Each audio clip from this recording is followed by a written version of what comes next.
Good evening, everybody, and welcome to Let's Build. I am your friendly local neighbourhood model railway builder, but you can call me Gary. How is everyone doing this evening? I'm really hoping these black boxes have gone away by the time I'm finishing what I'm saying here. Come on, Streamlabs, don't be rubbish. Well, hey. We are live. Welcome. Tell you what, I'm not even ready for us to be live, really. That was significantly quicker a load up than usual. My chat has not actually come up on my computer yet. There we go. There it is. It's alive, camera's fixed itself, it's less yellow, yeah. I think it was just the lights warming up because, you know, lights are like that sometimes. Oh, I see we're getting chat on screen again. I'm good, thrilled to get the new triple O gauge set soon, should be here Thursday. Brilliant, Max. Old and new stock. Yes, indeed. You sent me the picture on Twitter. It looks fantastic. So, right then, I have returneth. Welcome, A1. It is good to have you here. Question is, am I responding to chat much quicker than I normally would? Is the delay better? That's what I want to know, because we are testing YouTube's ultra low latency. And to me, it looks quicker on the TV, but how much is another guess. So, we want to see this thing turn wheels tonight. Ideally. I'm not going to guarantee it's going to happen, but that is what we want to do. We want to have power coming off the rails on the test track over there, through the wheels, to the motor.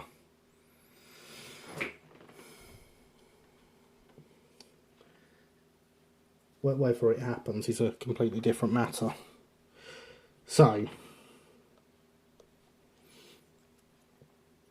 we already know the motor is sitting in there nicely. Good evening, Killian. Welcome. Good evening, UK Train Spotting. Welcome. How are you two this evening? It is good to have you here. We are just beginning to sit down where we're going to try and get some action out of this tonight.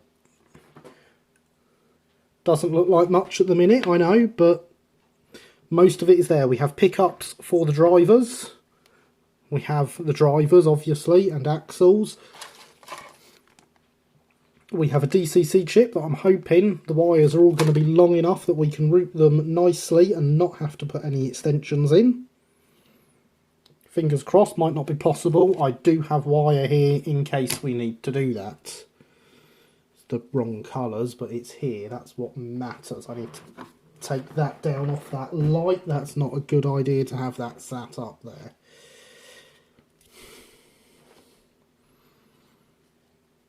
So, for those that don't remember from last week, or weren't here,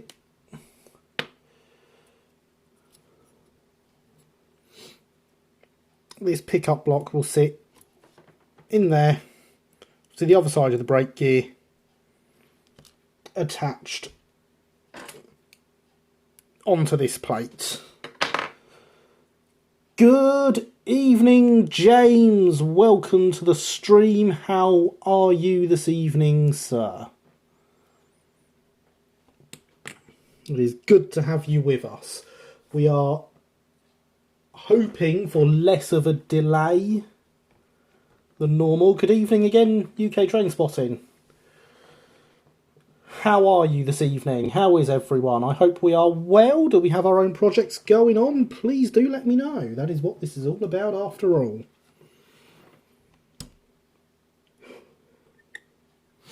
So yes, to make sure we get this in the right place, we're actually going to want the wheels in place when we do it. I did forget to buy any Loctite, so for this evening we are going with the cheapo super glue for things that need sticking.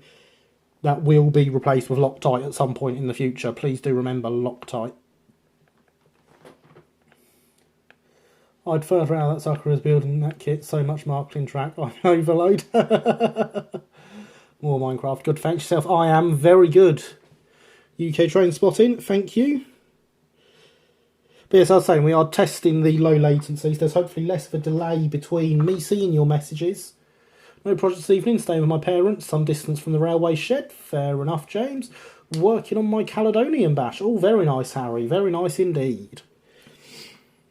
So yes, hopefully there is less of delay between what I say, you responding in chat, and me seeing your responses. And the reason we can do this is I finally got myself a new router. So we're connected to my internet as well tonight, rather than next door's, which makes a change. Come next week, I should even have a new laptop that I can actually run the stream through the laptop rather than through my phone. This is all getting a bit professional, if you ask me.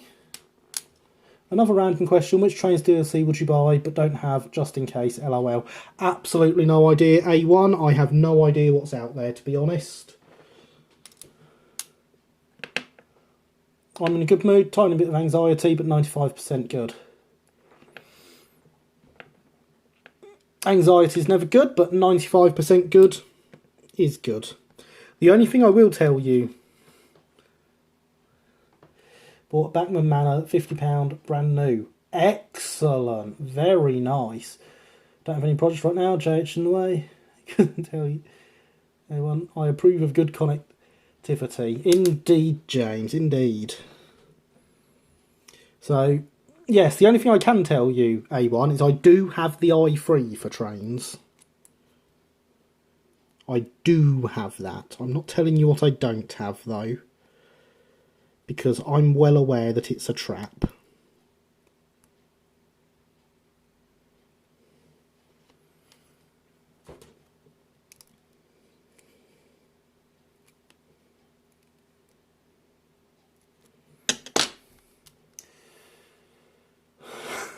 Shush, Alex.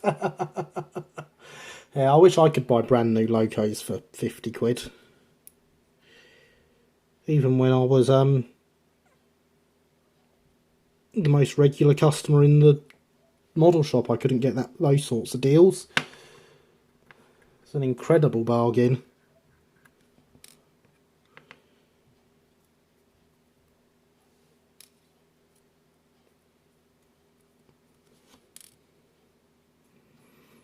So the first thing I am doing is fitting the wheels.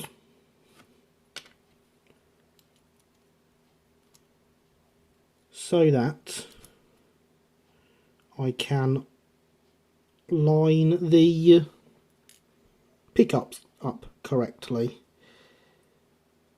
However, I once again will not be fitting them permanently. They're not getting the proper screwdriver. I actually want the longer one than this, don't I? Yes.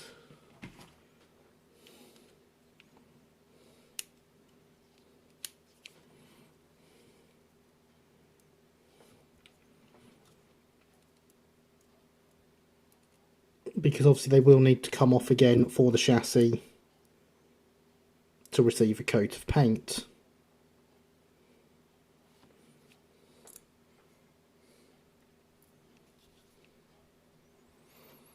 Remember to yes, do everyone remember, smash the like button. If you do not like smashing it, then a nice little tap was just as good.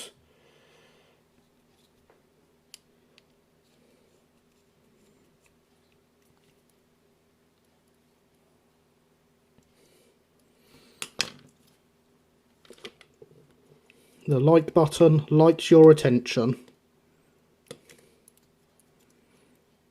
And YouTube likes it when you give the like button attention as well, so everyone's a winner.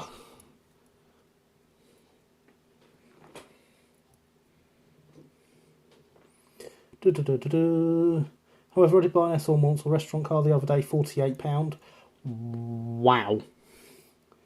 That's a fair amount. One more question. You're into Southern stuff, right? Sorry if that's a stupid question. Indeed, I am into Southern stuff, yes.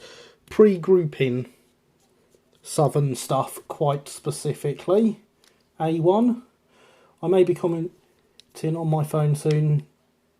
Changing hours, it's 5:30, 10:30 UK time. Building at the other location today. Not at home. Fair enough, Matt. Slightly overpriced to say the least. Yes, I quite agree. Just for the travelling time. Then we'll be commenting resume on my PC. Fair enough, Matt.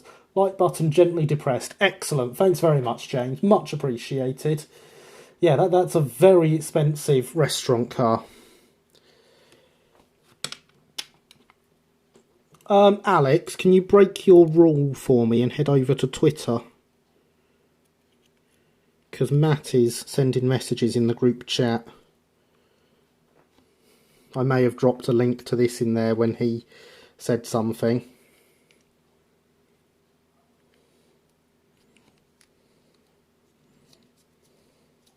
So drop over there and tell him to come and watch.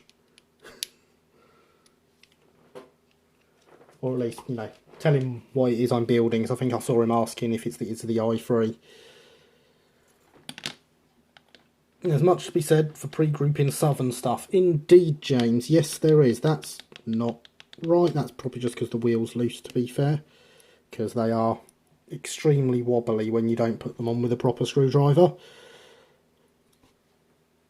Alex now has one of the proper screwdrivers and his first set of... Okay, will do. Cheers, Alex. Much appreciated.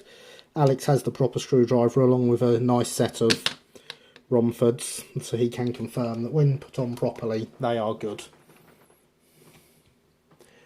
Might we get to painting tonight, at least priming? I very much doubt it, Max. I doubt it very much indeed. Right then, time to search for pre-grouping Southern add-on for trains. No A1. Bad. Bad A1. Alex, I just saw the start of your message pop up on my preview there. Much appreciated. So yes, those are our wheels fitted in place temporarily, just to be getting the pickups in the correct place.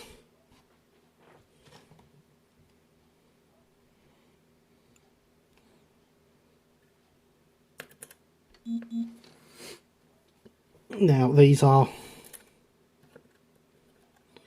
not very easy to thread through because of course they are wider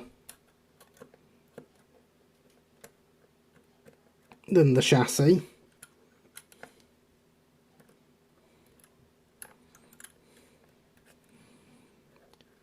So I just use the pliers to squeeze them together as I bring them into place.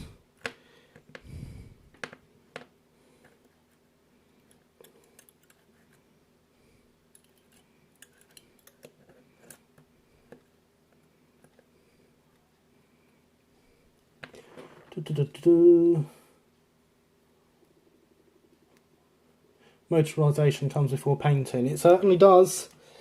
I would not want to paint this to find I've built something wrong and have to dismantle it for the motorisation process. Because then, of course, I'd have to repaint it again. So to me, that seems a bit pointless. So yes, motorisation definitely does come before painting. Yes, I saw your messages pop up, Alex. Thank you very much. Can you add me to group chat? I'd like to talk to you guys on Twitter if you want. Enjoy these live builds, they are great. Yes, you can agree more. Do you have the BT? Is that how you write it? Ooh, that's LSWR. That's my my least favourite of the Southern pre-grouping companies. Obviously, I like them all. There's no wrong Southern pre-grouping company.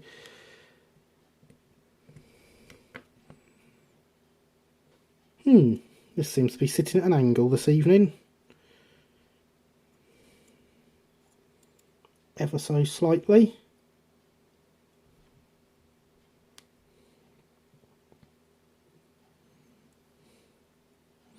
Methinks I've put that in backwards.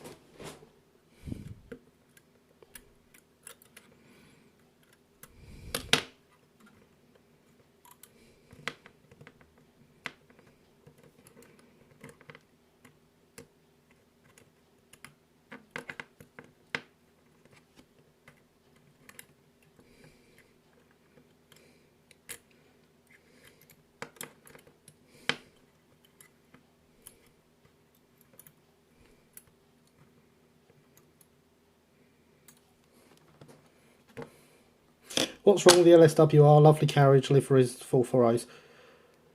Quite like the U-classes, that's about... I didn't say I don't like the LSWR, James. I just said that of the pre-grouping Southern companies, it's my least favourite.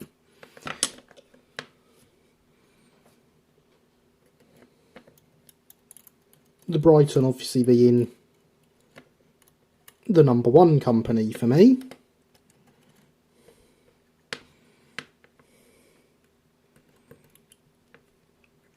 Closely followed by the Southeastern and Chatham.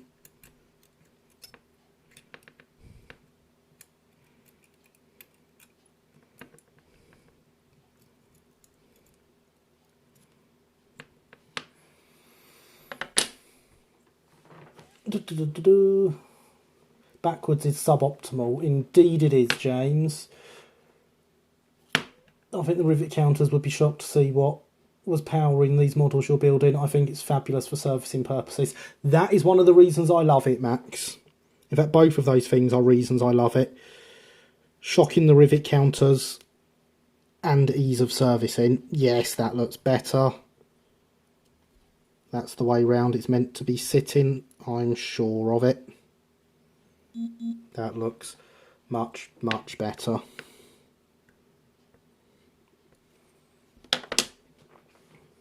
Right then, LBS here, anything else that isn't LSWR, it is.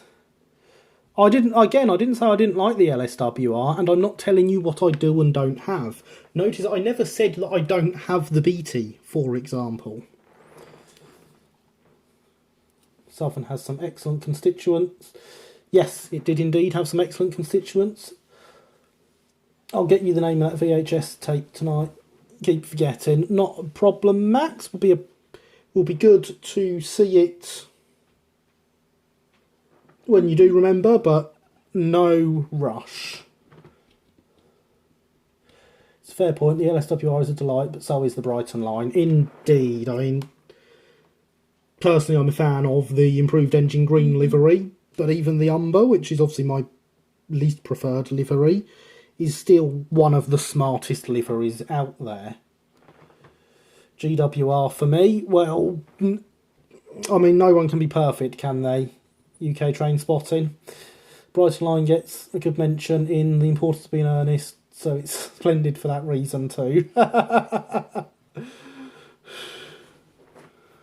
Yeah, we'll take every reason we can get for the Brighton being excellent. GWR is splendid also. I mean, I quite like the broad gauge.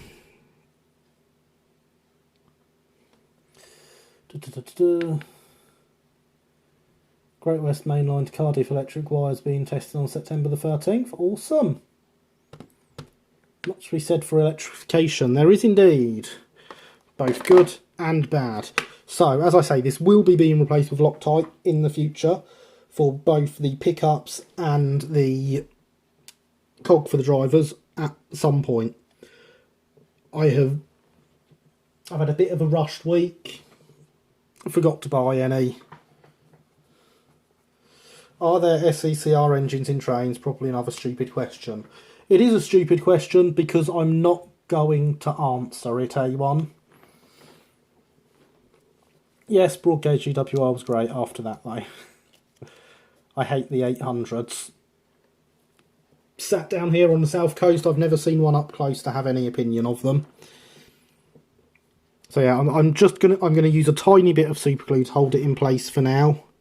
So I say, when I remember to get Loctite, it will be coming back off and being replaced with Loctite. So I'm not worried about it being the best of holds, as long as it holds for us to get everything tested. So I'm using the usual, dropping the super glue on the workbench, and then with a pinhead to get it in place, as you have seen me do many times before. Oh, broad gauge height of modern technology in 1830s, obsolete by the mid 1840s.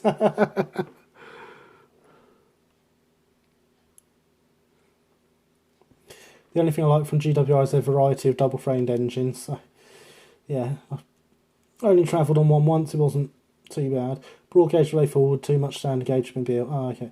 But then I liked 180s. See, the worst we get down here is the 313s. And those things are horrible. I had to ride one all the way from Eastbourne to Brighton once. It was not nice. I just kept having to tell myself at least it's not a pacer.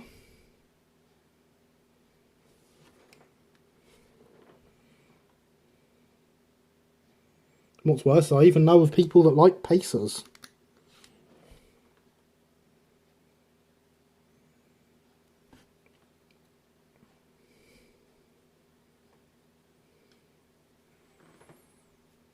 By the 1840s, speed advances of broad gauge that existed in the 1830s had been entirely absorbed by improvements in standard gauge technology.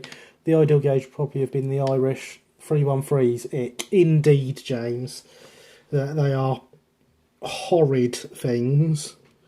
I did consider it to be some form of cruel and unusual punishment when they put me on one Eastbourne to Brighton. Just shouldn't be allowed.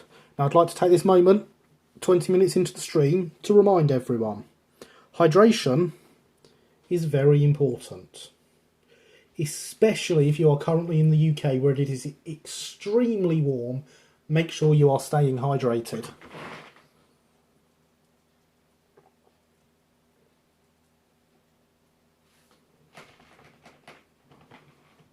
Hashtag pacer for preservation, LOL. I agree, A1. There definitely should be a pacer in the National Collection. Because as we know, those who forget history are doomed to repeat it.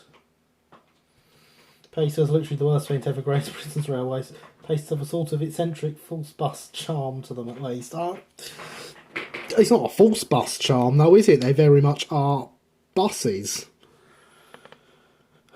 Broad gauge was immeasurably superior. It was only ended by convenience, like how the electric car has been around 120 years but never took off because the infrastructure wasn't set up for it. Yes, Killian. I can indeed agree with that. And I feel the Colonel would run paces if he were alive today. Oh, definitely. I have no doubt the Colonel would be running pacers. Look at the Fords that he had. It's exactly the sort of thing that he would do.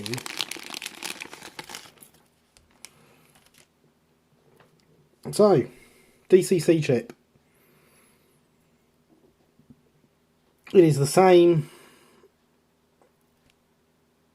Focus, please. It is the same lace DCC 6-pin that we used in the Thunderbolt when we built that.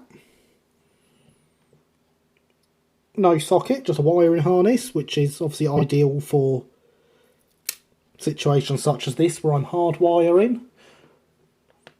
What is your favourite steam loco? The Terrier. UK train spotting, it is the Brighton Terrier. No doubt about that. Pacers are still going to be in service till 2020, which thankfully isn't that long away, Max.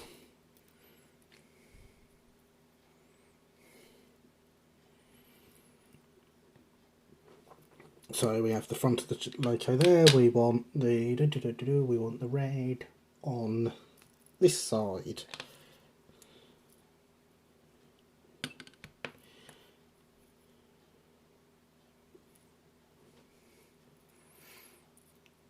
I wouldn't want to travel on things regularly, but sort of thing that Greater Museum will preserve railway nicely. I remember them when they were new and exciting. What would Brunel think if he saw the Great West Main Line now? I doubt he'd be too impressed.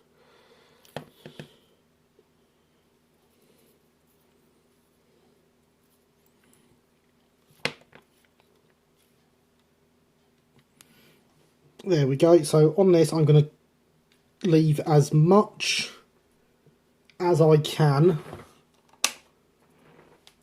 slack on the wire.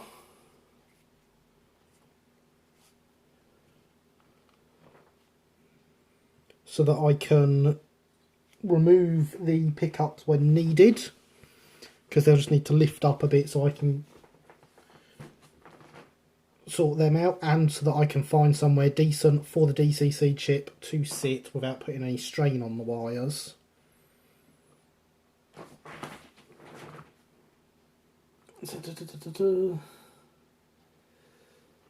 Terrier, the 313 of the 1870s.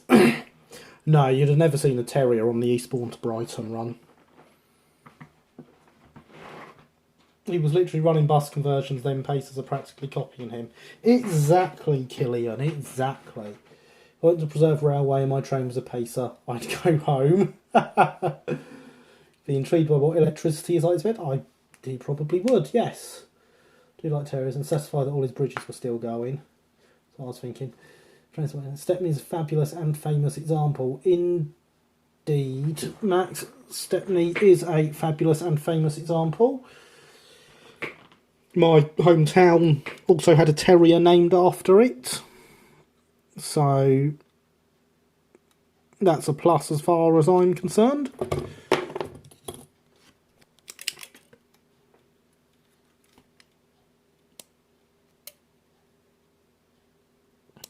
Yeah, that's never going to work.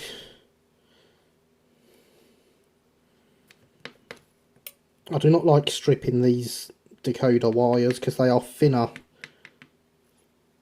than the thinnest one my wire strippers are set up for.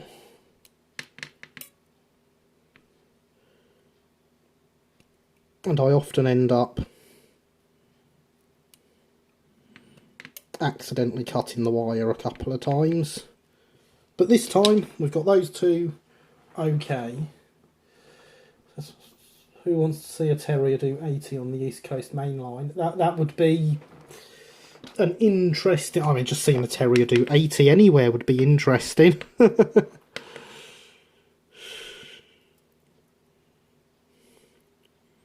We've got ourselves wrapped round the wrong way on the cog there. That's not what we want. So I'm going to thread these back under the brake gear and solder onto the pickups. Oh look, they're wrapped round each other. That's never going to work. That is the front of the engine. That is right, that is left.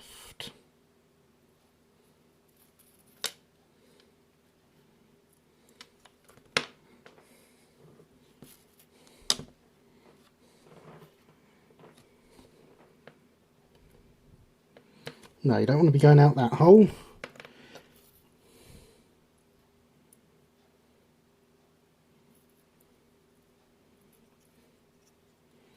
Well, the red one's in the right place, that's a start.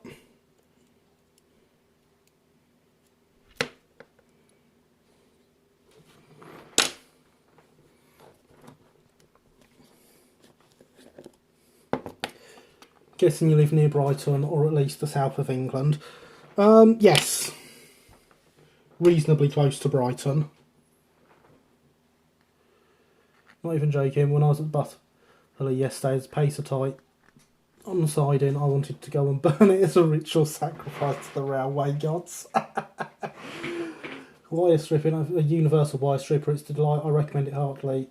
Makes stripping wires much easier. We have one at club that is much better than mine. I do keep meaning to replace it. Just scraping the super glue off the end of my needle before using it for flux.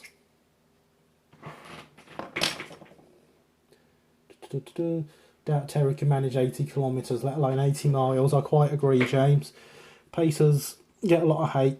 Why none for the PPM 50? Are they still called that? Oh God, I've seen someone build a model of one of them. I don't understand it. Oh, here's where the Parry People Mover. Never knew it stood for that. Indeed, that is what it stands for, Killian. Bus on wheels. Good in theory, but that is vandalism. Don't want anything to happen to you or anybody here. We'll deal with them for 3 months, at least 3 months and a week.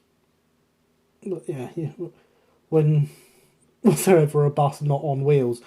Good point. Why are we incapable of designing nice looking trains these days? Has all aesthetic ability gone from this nation? I mean, I could give you my answer to that, but I'm not sure it's appropriate for the stream. I'm sure you understand what I'm saying there, Alex. Oh, there was a modelling competition when they first came out, in fact. It was built for a competition, the one that I saw. It is on our web somewhere, Killian. Could well be that. Think about aesthetics, different people like different things. The 800s are quite sleek in their own way. They could at least improve the seats on them. I've heard that about them. Glad I live nowhere near their operation.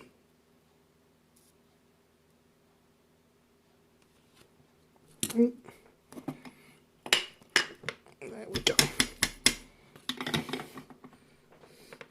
So that is the wires tinned.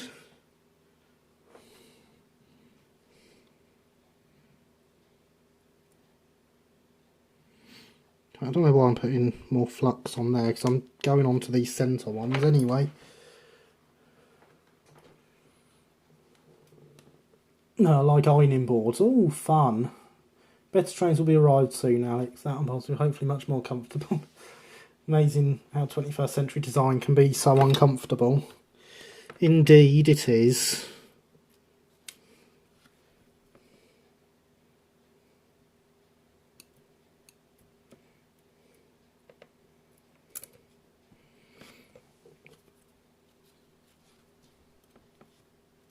Come back out of there. Red wire.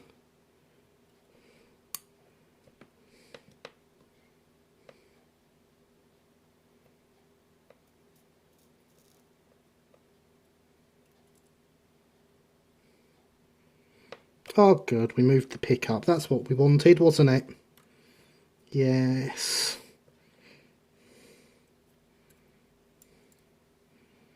I mean, it was quite predictable that that was going to happen, but still.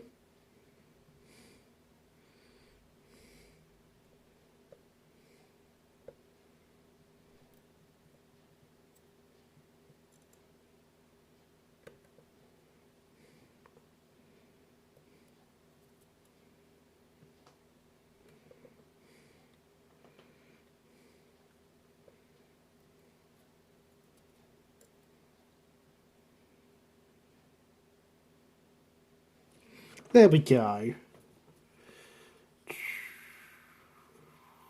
Smash that like button, folks. Hello, Christopher. Welcome to the stream.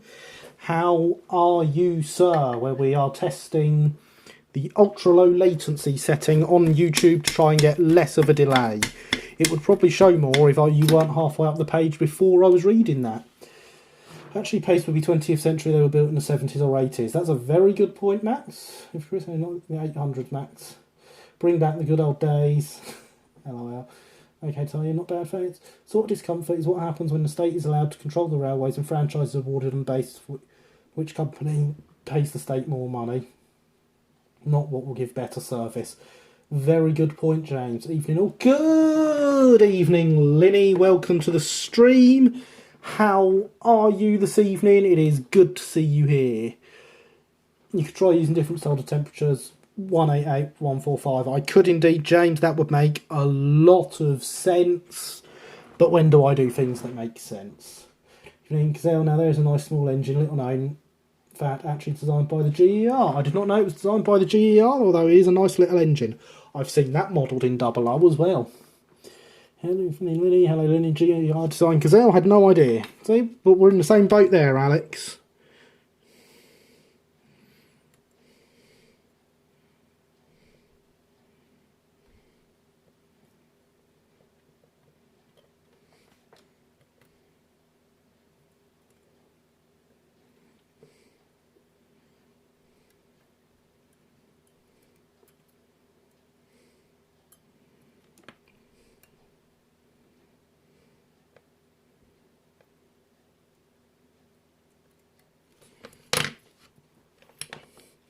But yes, James is quite right. 2 different temperature solders would be the ideal thing here.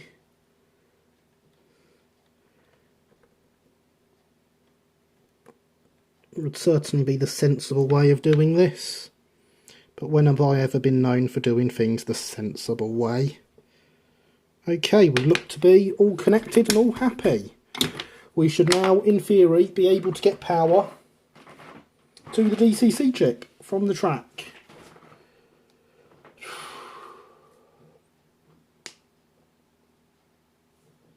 Yes, Dobman's never designed loco. So Stratford, nice change of topic. Killian, not too bad, thanks. And you, finally, ladies, in some designs I've had for a while. Hopefully getting my modelling mojo back thanks to the buildings I've been working on. Excellent, I am very well, thank you, Linny. It's good that I take it you're up the hack lab doing the lasering now with what you were showing earlier. Good that your mojo's back. Awesome. Who would like to see a model of the APT again? Which one? People modelling the West Coast early mid-80s, I expect. Yes, well put, James. E. Have a Rapido APT-E. It was a stunning model. Oh, I never knew you had that one, Alex. I did not know that. So, in theory, all I need to be able to make this motor turn is to attach these wires to it. We are now 40 minutes in. I am again going to take my UK extremely warm bank holiday weekend hydration break, and I would advise all my UK based friends to do the same. And anyone else, if it is warm where you are, or even if you're thirsty, or even if you just feel like it, because hydration is very important.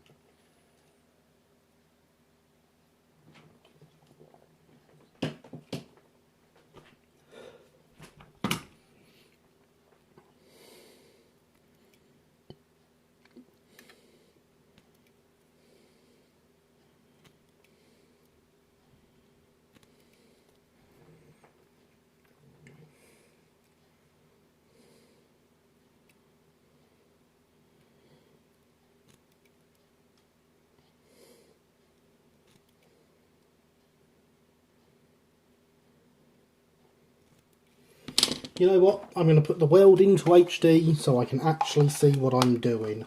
For those that don't know, that means I'm going to put my glasses on. Indeed, at the lab working on an LSWR carriage. Excellent, Linny. Wow, bet that's rare nowadays.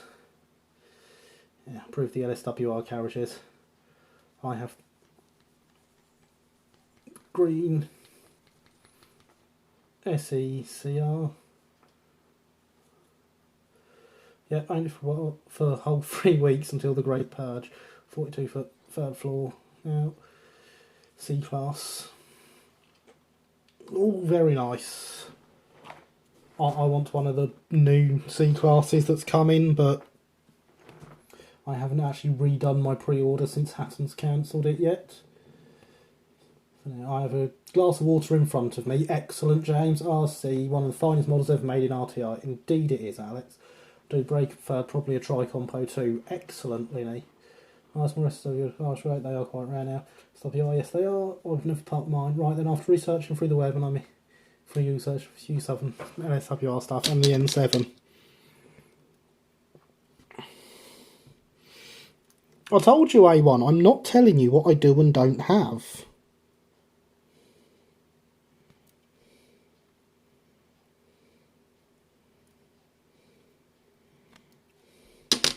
I have told you one thing that I do have, and that is it. That is all the information you are getting out of me.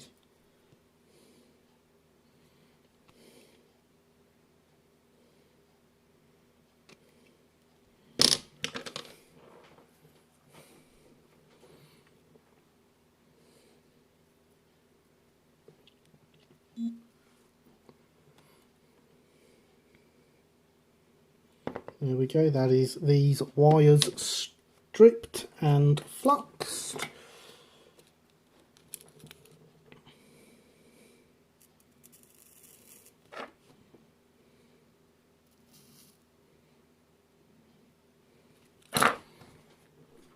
and tinned.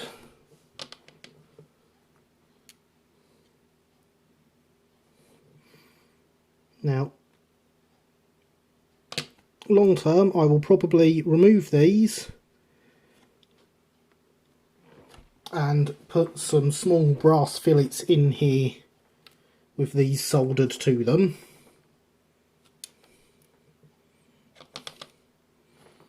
So that the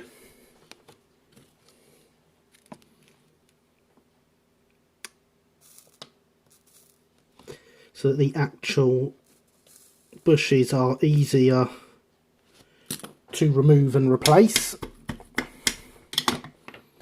But right now I am lacking in on the spare brass front.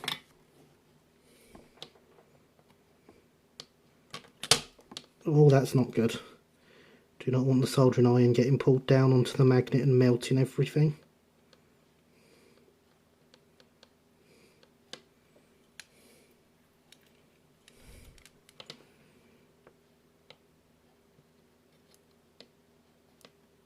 So yes, for the sake of tonight, that can do that.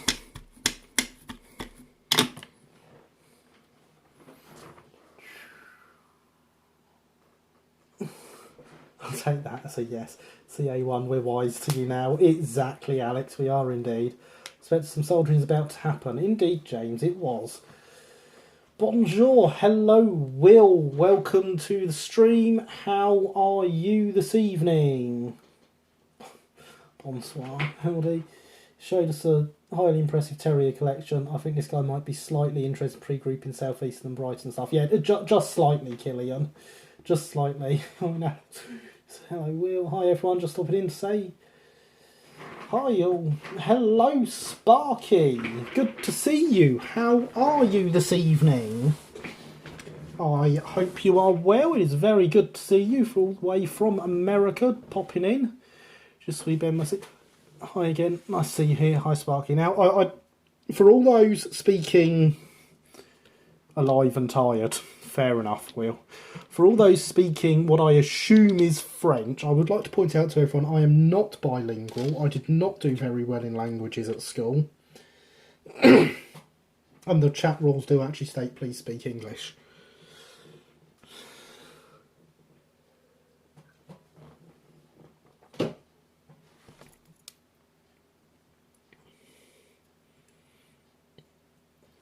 So in theory, if I tighten these up a bit more so that they can actually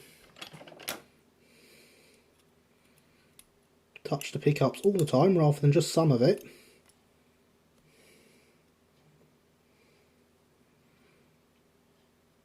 I know what I didn't do that I was supposed to do.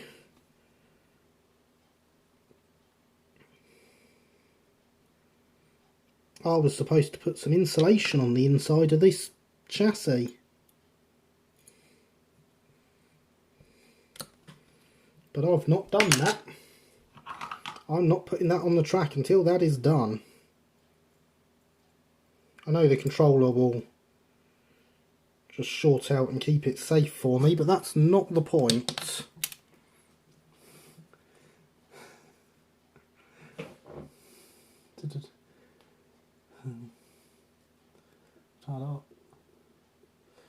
Oh, yeah, LBSCR, indeed. Doing good, thank you. Just got the roof done on the shed, relax time. Oh, very nice, very nice. Always good to be able to. I speak a bit of the French lingo.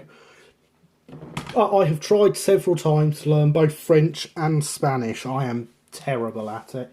It was just a hello. Yeah, but I like to know what's being said, and I really do struggle with languages, unfortunately. It is definitely somewhere I am very weak. I'm just going to give the test track a quick scrub. In French, railway enthusiast is called and I wish we had an English word for it.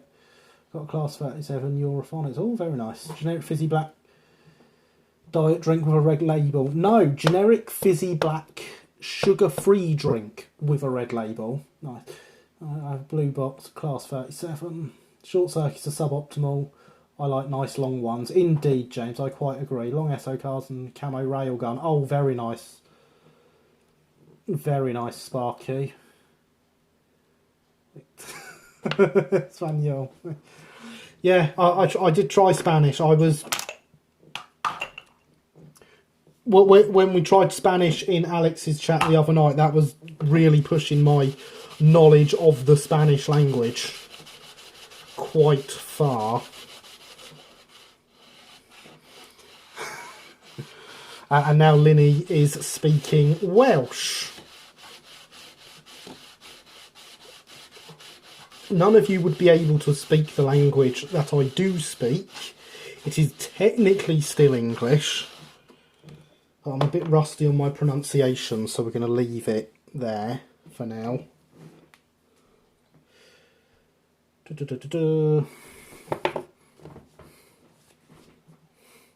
I doubt that Gary speaks Welsh. Indeed, I do not speak Welsh. I know that is what Linny is speaking, but the only reason I know that's what Linny is speaking is because I know Linny is learning Welsh.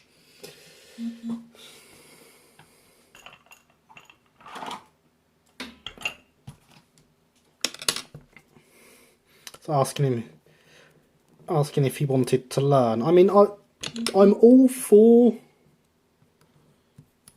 learning foreign languages. I'm just not very good at it.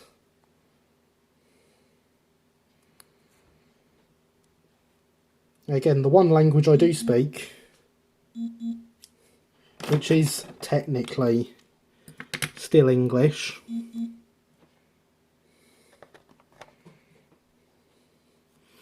was I learnt due to a rather large bout of inspiration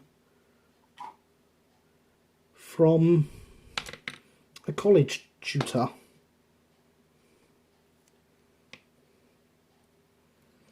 So I sound quite rusty with my pronunciation.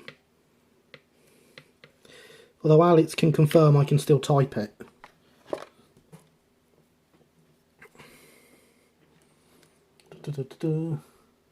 Try to learn French, German. 9. I know that bit of German. My grandmother's a random fun fact there. It's about all the German I know. You're really learning Welsh. Also, I want to do that one day. It's shame I'm really bad at I know languages. I speak Welsh too. So you're all too mainstream with your Welsh.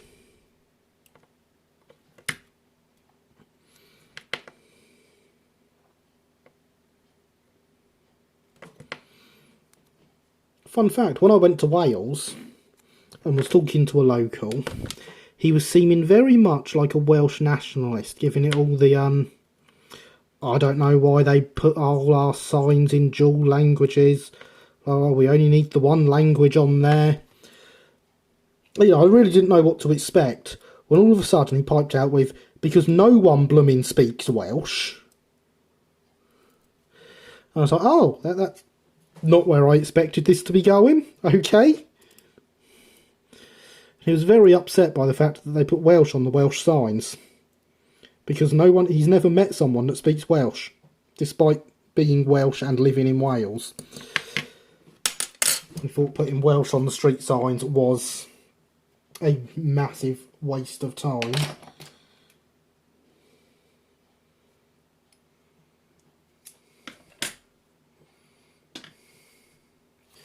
Yeah, so pretty good at French. I'd swap it for Welsh though. Can count to 20 in ancient Breton. I said, what do you mean technically? It is English. Now it's an awful mashed up language we speak these days. Also critical. I'm known for Duolingo of Welsh speaking friend. Was that South Wales by any chance? It was indeed, Jane. It was indeed. So he's looking up on Google Translate right now. See, what I like is the language I can do, you can't look up on Google Translate. It's not there. And it has caught people out before because they've tried looking it up and thought it's languages that it's not, because of the false results you get from Google Translate.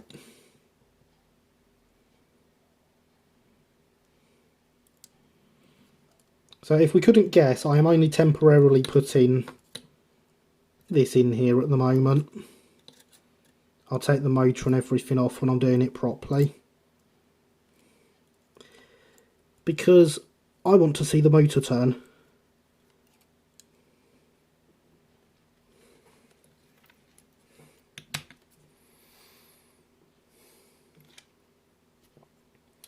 Matt Slade mentioned to me Welsh is a dying language, which it does seem to be, from what I understand. Well, when I was in Wales the other day, I heard loads of people speaking. It was nice to hear. There are lots of places in South Wales where Welsh is not much spoken. North Wales is a whole other matter. Fair enough, James. I just always think it's quite a funny story that the Welshman seemed like he was going on a nationalist rant, and all of a sudden it was like, no one speaks Welsh. Definitely spoken in North. Welsh and Gaelic in many ways are on borrowed time. I live near Matt Slade. Awesome. Pembrokeshire is a good example of a place where Welsh is not much spoken. I only heard it a couple of times when I was there. Let's not forget Cornish. I need to use Duolingo. Very embarrassing. My Japanese friend has to talk in English only. So Matt's house got the full tour. Attic and backyard. Cool.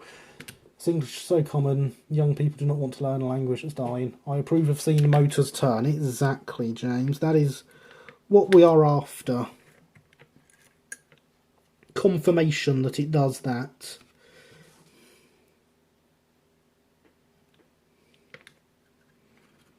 Because of course I would forget to insulate. That's the sort of thing I do.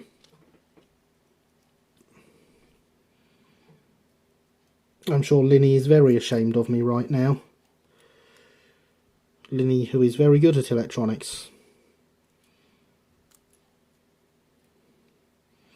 And also knows that I should be, based on the things that I've done as jobs.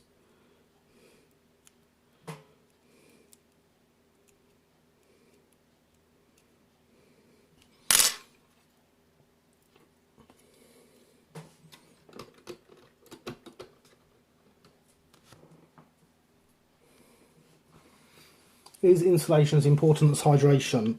It's actually not, no. Hydration is much more important than insulation.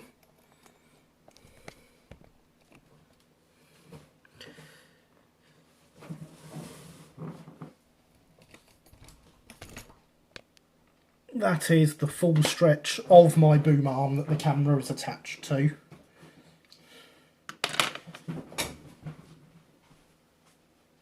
Let's see what... Oh, wait a second. The layout's covered in locos, most of which are not DCC fitted.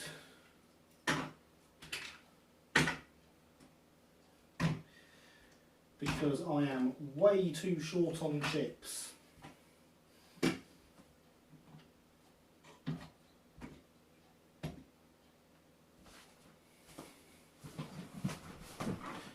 Some of them are, just most of them aren't. I think there's even a couple here that don't even have motors in them at the moment.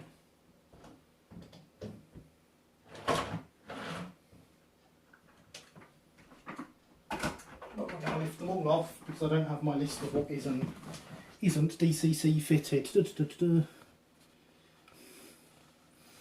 Water is better than soda for that, and better for you too. Indeed it is. Right, that looks to be all the locos off. We shouldn't get any humming when I flick this switch. We do not.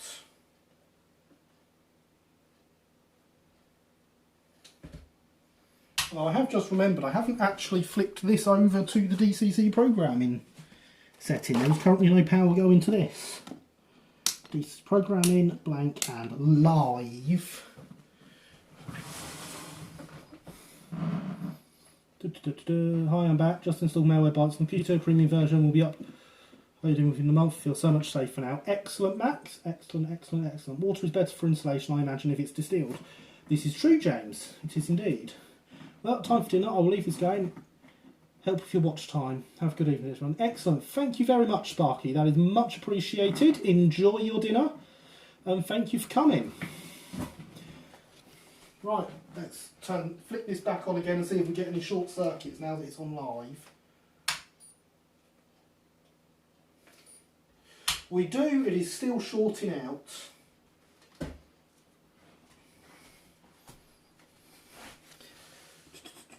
How close we've been done. I know it's with Satisfaction Rifle, it's not yet caught fire. No, it has not yet caught fire. It did, however, short out the controller. How close are we to being finished? As I mean, there's not a lot in it. Oh, that's nice. Look, Linny sent me a picture a while ago. I've just opened it as I was moving the camera there. It's showing the carriage they are making. That is very nice, Linny. You do know I need a rake of LSWR carriages, don't you? For my Adams radial.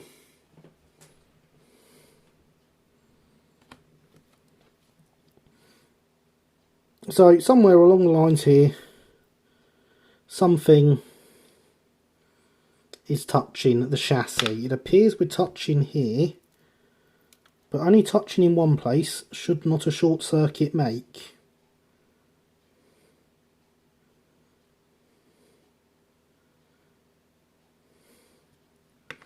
This one might be touching as well.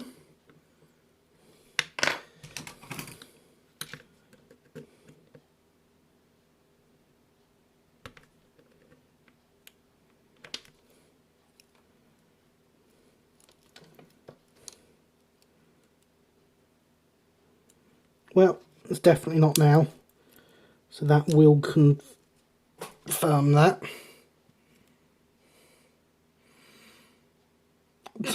These are a pain to cut out. Rip controller still first to get case one, perhaps they have circuit breaker. No, nothing wrong with the controller. The controller handles short circuits very well. I'll just have to press a button on it to turn it back on once I am happy that we're not shorting.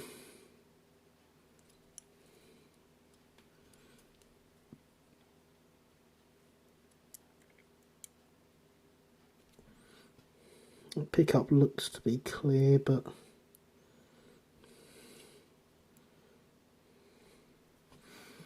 I think we've bent it away from the wheel there when I was moving it up.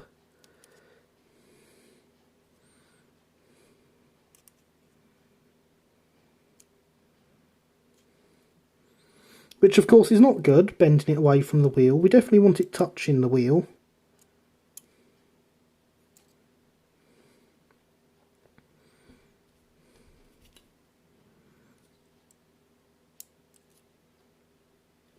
Problems like this are why I like to be vague on how close are we to being done.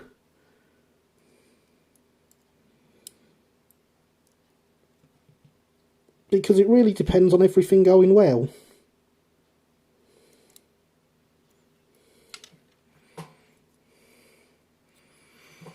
Most DCC controllers have short circuit protection. Indeed, this one does. Atlantic's tanks are very nice. The Adams radio in particular is underrated aesthetic. Indeed it is, Killian. May I suggest testing with a multimeter? I would, but mine is at club. I took it in to test a layout and never brought it back with me.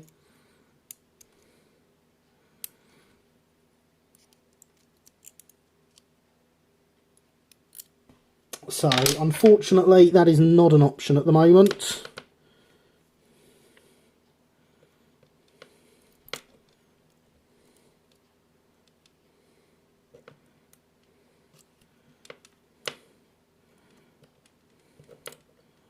Otherwise, that would indeed be the ideal way of testing this.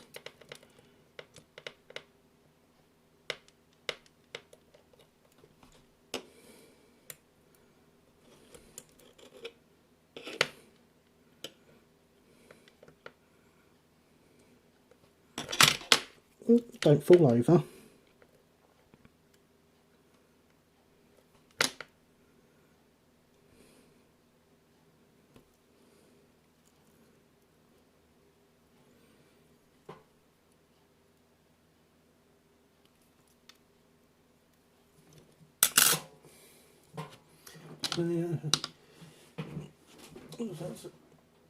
They're not generally very expensive. I do recommend getting one.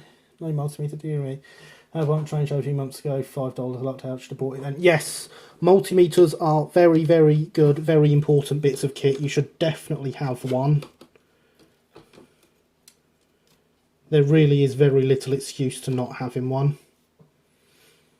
As I say, mine is at club. I forgot to bring it back with me after testing a layout with it. Let's just see if this is still shorting out.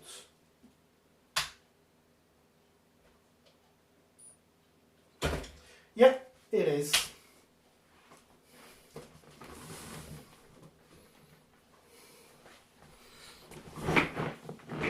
That's a pain.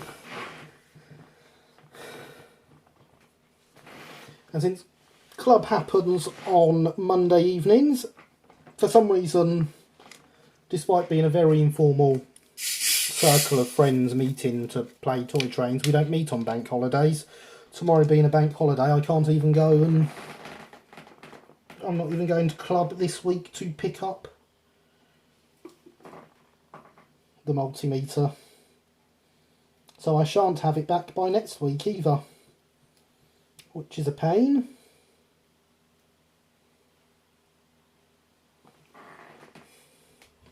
I'm just refilling the generic red label sugar-free black liquid as my tankard is empty.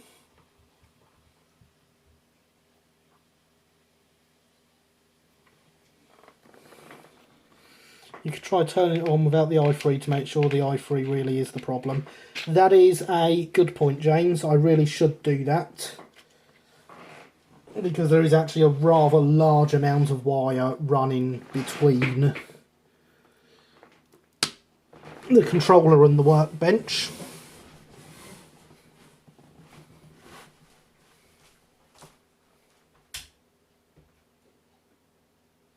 Yes, the i3 is the problem.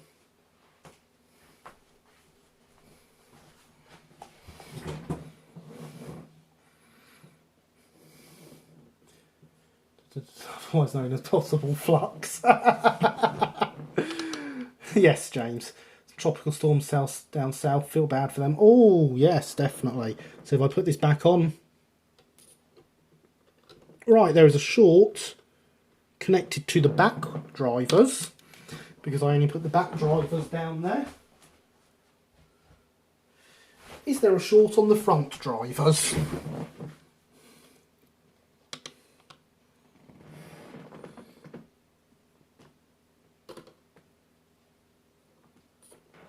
There is not. In fact, it is the front drivers.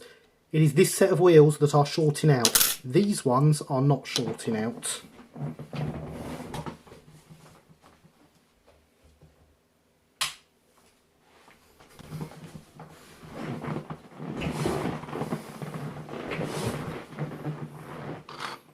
And of course, those are the wheels that I was making adjustments to there. So no matter what I did there, was not going to fix it, because there is no short on there, just on these ones, which are the front wheels. I'm getting confused by the motor being mounted backwards. That's what it is. And as we hit the 10 o'clock mark, we are 1 hour in, 2 hours to go. Hydration is still very, very important on these very, very warm nights.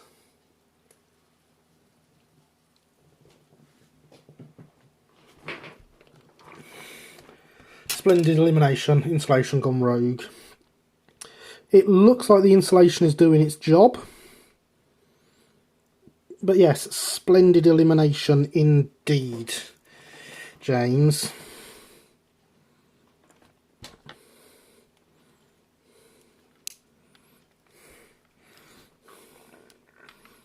More splendid if I could work anywhere near it.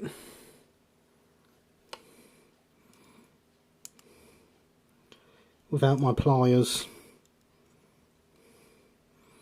Pulling in to the motor. Right, so I've moved the brake gear out of the way.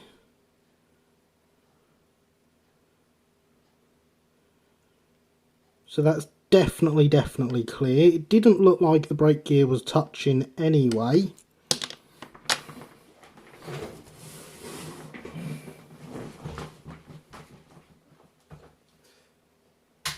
But we shall test again just in case.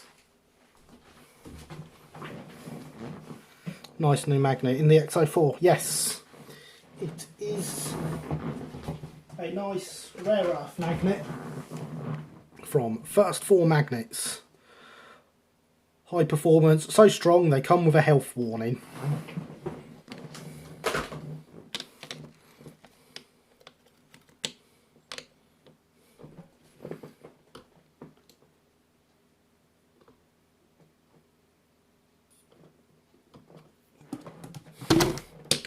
Right, that went off with these wheels this time. Okay, we'll be back in half an hour. Okay, Max. I can see why it went off that time, actually. This wheel is practically sideways.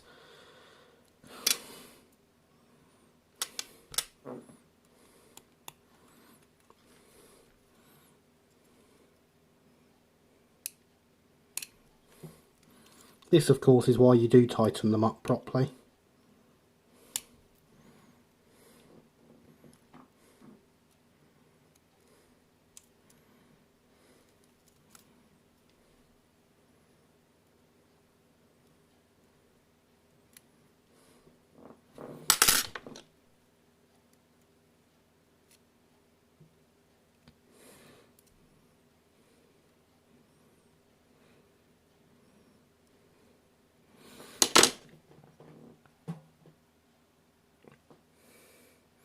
Ah, a good magnet supplier. Indeed they are a very good magnet supplier.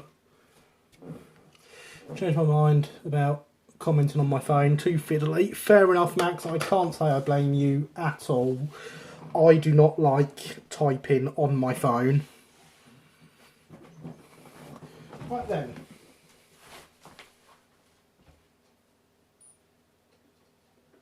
Still shorting.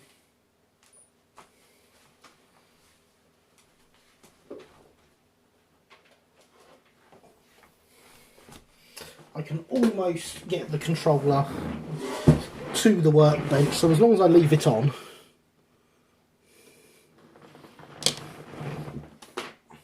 I can reset my short from here.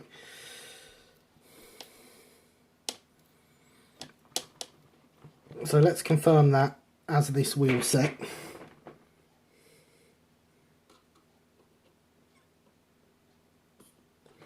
That was not until all four wheels were down. Perhaps it is one wheel from each set. Ooh!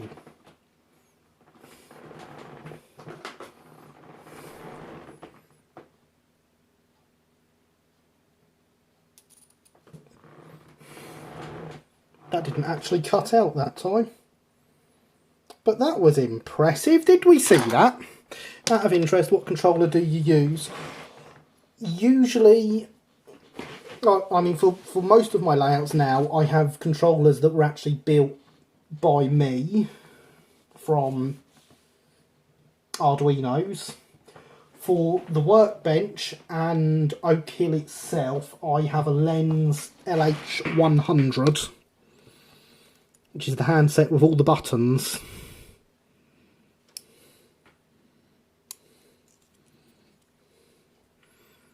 And I have gotten on very well with it for a good number of years, even if its features are now quite far behind those of the competition.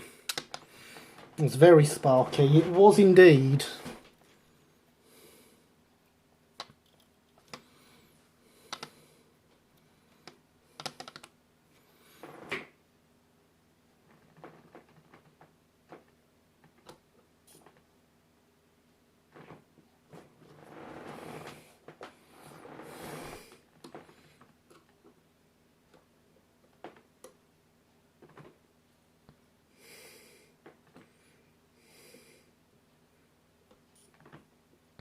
Yeah, it's definitely coming off these wheels.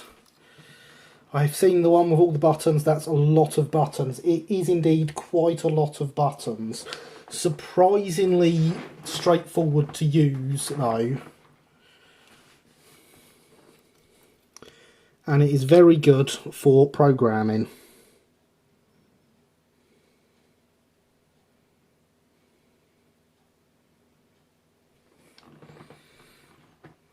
Basic controller can be knocked up in a few minutes with potentiometer and DPT switch. Of course, that's just for testing purposes. Yes, but my home-built controllers are DCC, Killian.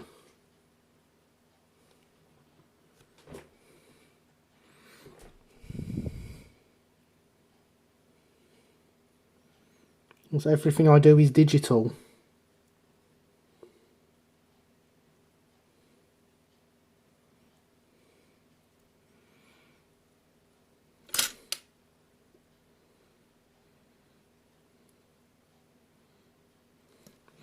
Right, I'm going to pop these wheels off. Right, I'm done with Minecraft for now. I'm just getting frustrated. The stream will help me relax. Fair enough, Alex. You know what else would help you relax when it comes to Minecraft, Alex?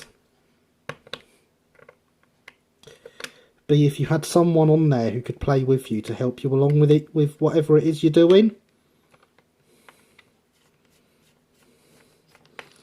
And there's a really, really simple way of making that happen.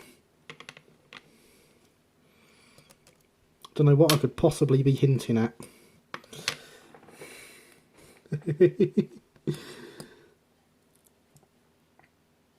Everything you do is digital, even breakfast. May as well be.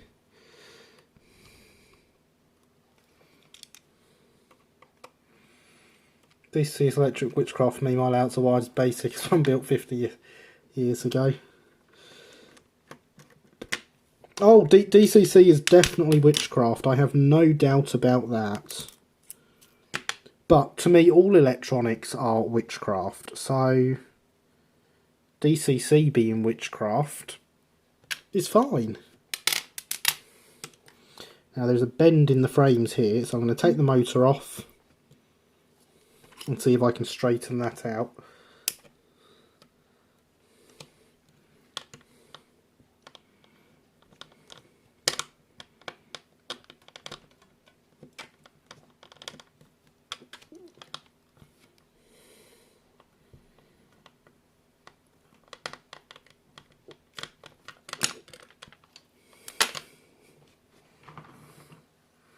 Just now, I don't know what's going on with it.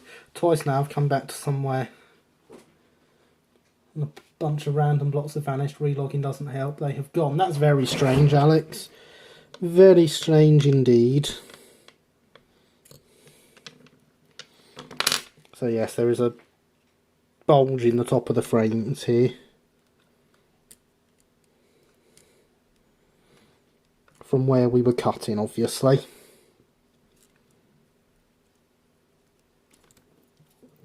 So we'll straighten that out and we'll hope that that's what's causing the short.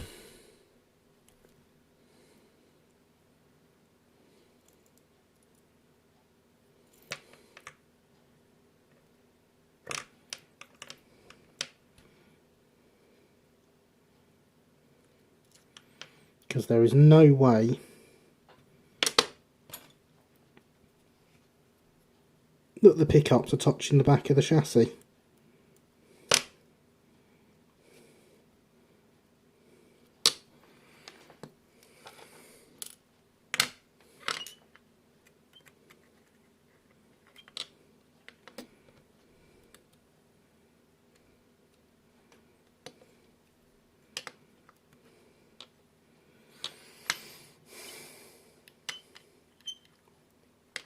My half my heart on a tree gone earlier, now half something else I built gone. That's very strange, Alex. No point motors either for me.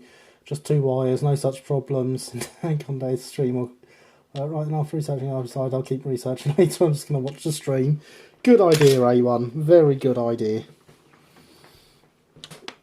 Is that point motors are another matter, Killian. I do have point motors. In fact, Oak Hill has some nearly 50-year-old point motors on it, still running.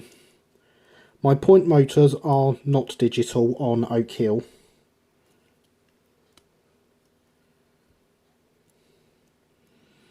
They will be on Hailsham, because it will be necessary for them to be digital for the sake of how I'm doing everything else on that layout. But on Oak Hill, they are most definitely not. Probably for the best day on it. I did see someone try live steam or clockwork in Engage. It's been done in 009. Interesting, that's why people need to model proper scales, James. I have seen live Steam 009.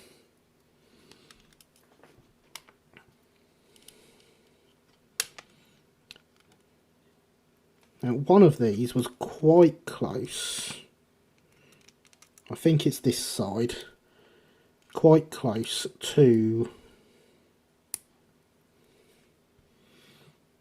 the back of the sandbox, so I might file a section off of there as well.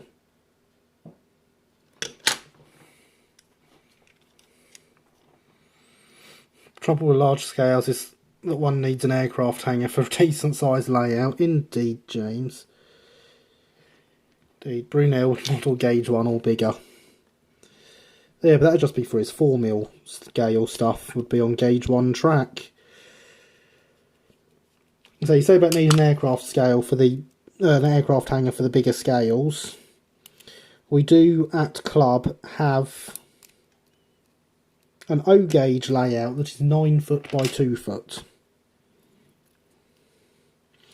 It has a station, it has some sidings to shunt, it has a fiddle yard. It's brilliant.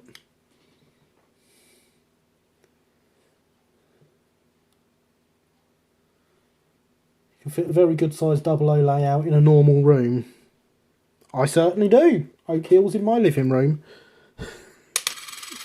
That's what gardens are for, James. Pre-nail model standard gauge at 1.5 on scale. True, Linny. Yes.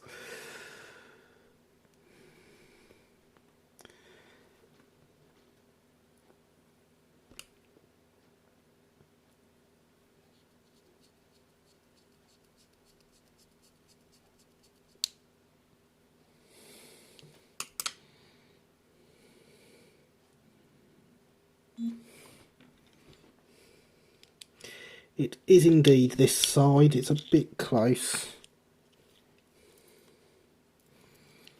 So I'm just going to file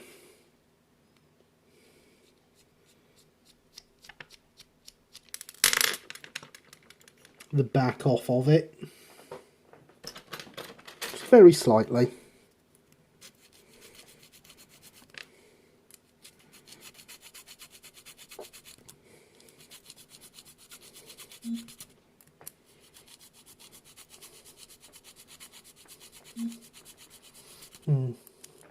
Not convinced. Not everyone wants to model a mainline location. Nope, fair enough. I agree with that, James.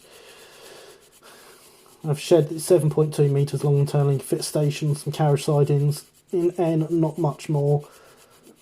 That shed is in my garden. The shed will also house a 00 layout along 3 sides, the MB in one side only, its terminus station. Barely fits 12 carriage trains and an engine shed.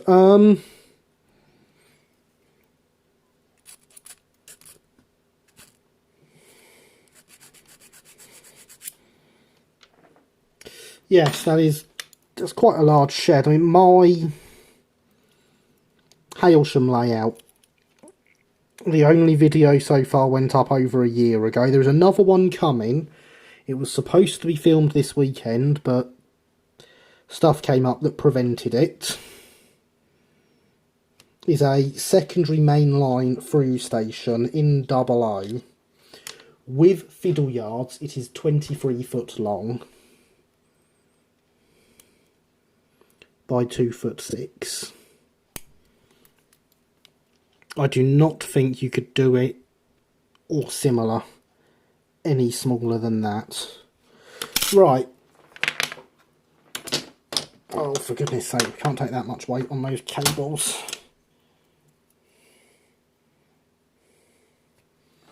For the sake of testing, let's try it before putting the motor on. We are not short-circuiting.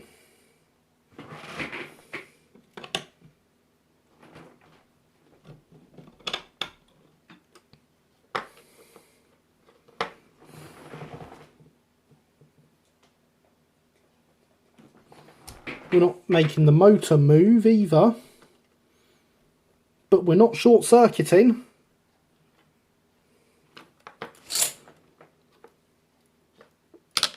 So perhaps we've got it. Let me kill that off on the controller.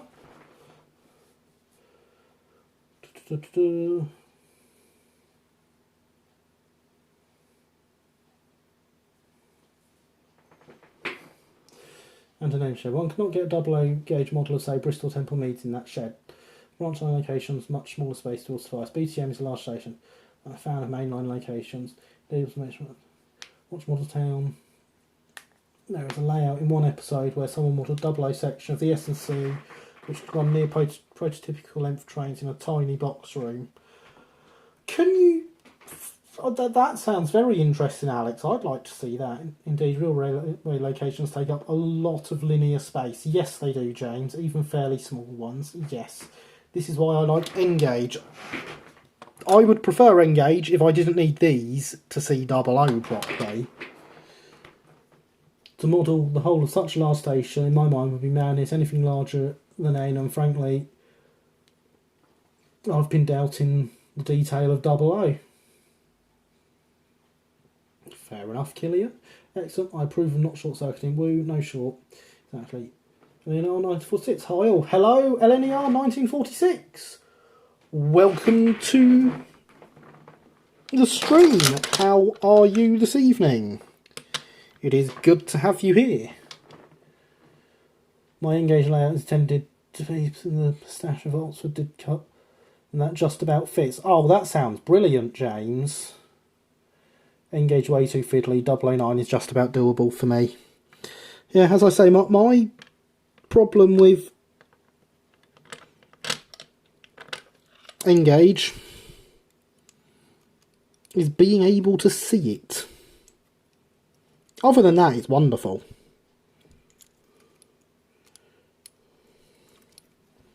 Now, if it wasn't for the fact I want to see what I'm doing, then N-Gauge would be fine.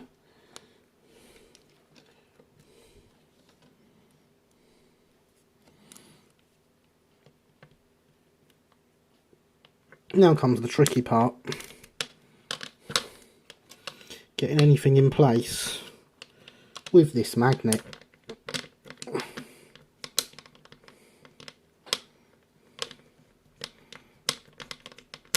I don't think I've got that clipped in right at the front, or maybe I have.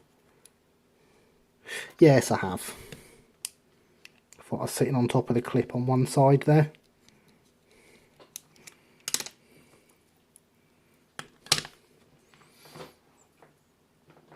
Oak Hill glasses reveal confirmed. Indeed, I wear glasses.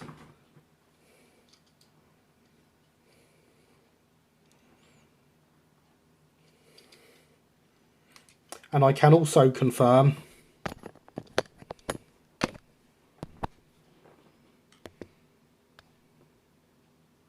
if it focuses that I did indeed go to Specsavers. Also, UK N-Gauge stuff just looks kind of crap compared to continental US and Japanese models. The way behind N-Gauge quality.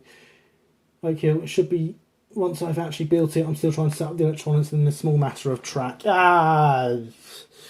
Technicalities, James, technicalities. Fairly large 009 layout. 8x3, detail is passable.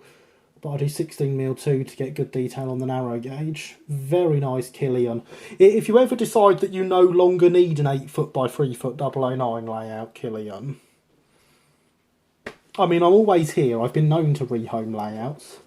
Modern stuff's good, 20th century stuff was rubbish. To like smaller scales is that you don't need much detail for the model to look convincing. Right, now,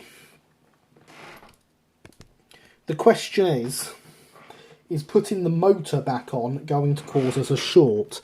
Is the motor, in fact, touching something it shouldn't be?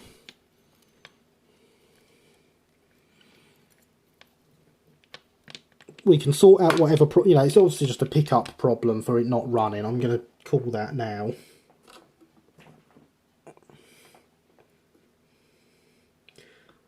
And we can sort that once we know it's not shorting. There is indeed still no short circuit there. We are on the track. We are not short circuiting. White text on glasses confirmed. Indeed, A1, indeed.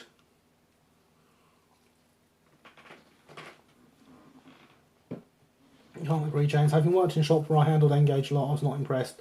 Put an average UK model against something from Kato and it looks amateurish. So my overall scene close, especially I like the sharp corners, 16mm.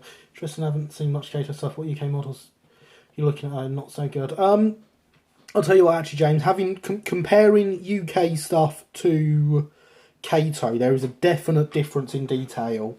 The Kato stuff is much better, especially things like their Japanese stuff is absolutely incredible.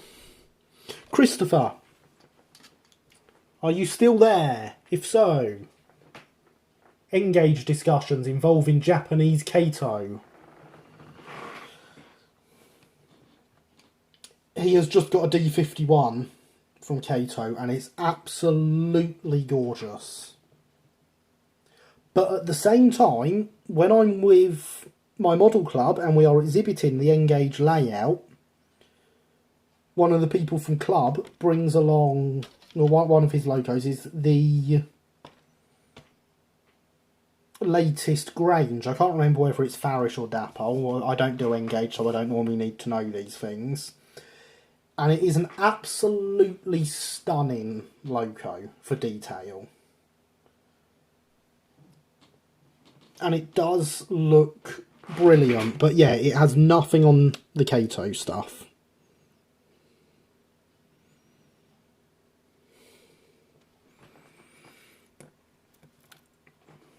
So, yes, both points of view across the, as I say, the Grange is an absolutely gorgeous logo.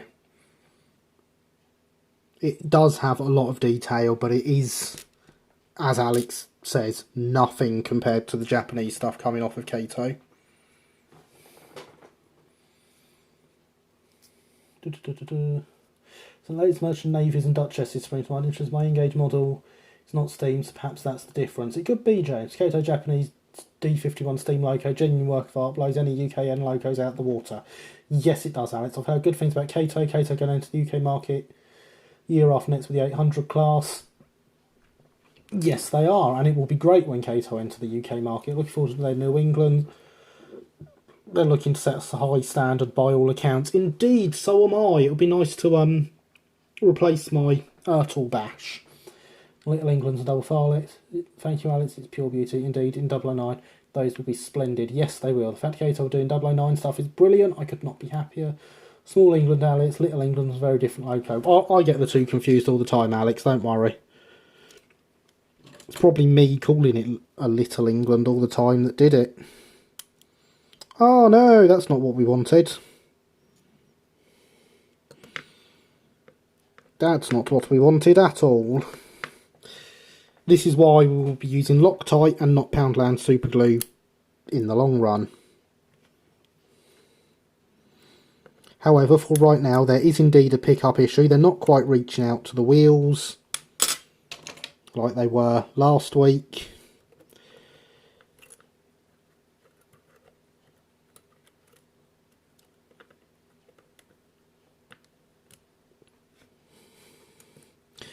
So since it's snapped off,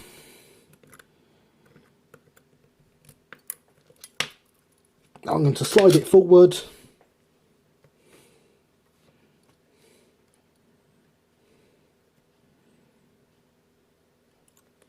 Give them a little bit of a bend outwards.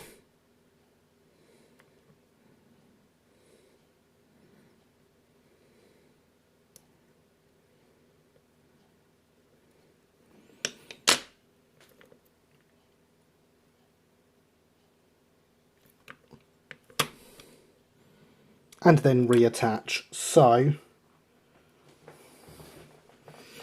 it's not the end of the world. Ditto. Oh, I'm done. Reminds me to talk Chris P. Bacon about a kit for her. Yes, I've seen. Yes.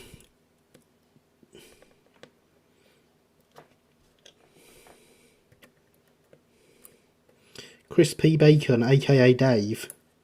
It is Dave, isn't it? His real name.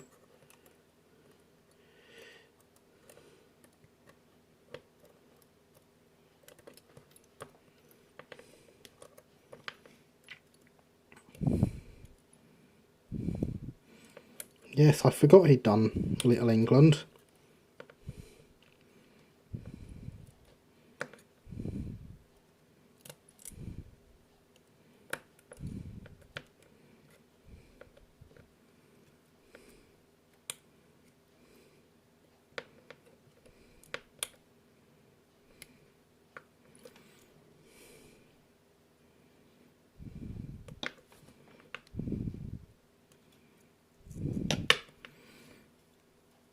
How have you got bent back in the time I was putting you back down in here?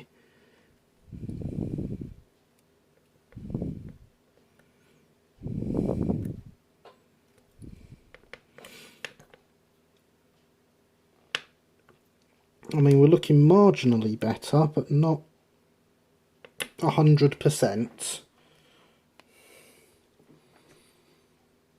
Keep me and get in touch with you about the boxes. Jenny and Luggage Engine Killing. Keep forgetting spending money on other things. Sorry about that. Already had a Jane kit off in very good quality. Excellent. Boxes don't remember me. There's 20 minutes working finished, but I keep putting it off. And maybe having some orders for them would put it on. I know that would encourage me.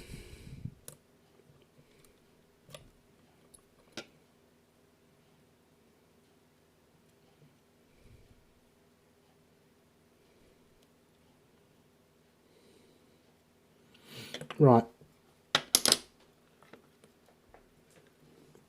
I think we are ready.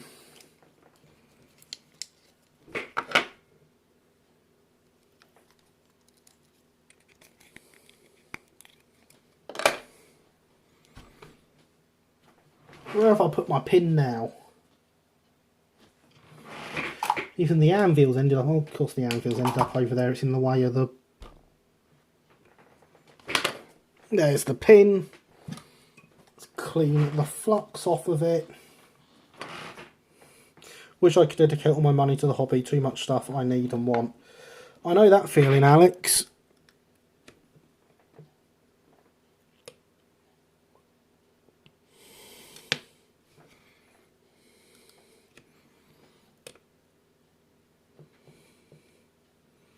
I'm trying to justify my purchases of the end of last week as being for the hobby because they should improve the stream. And I'm hoping quality's been good with the new router.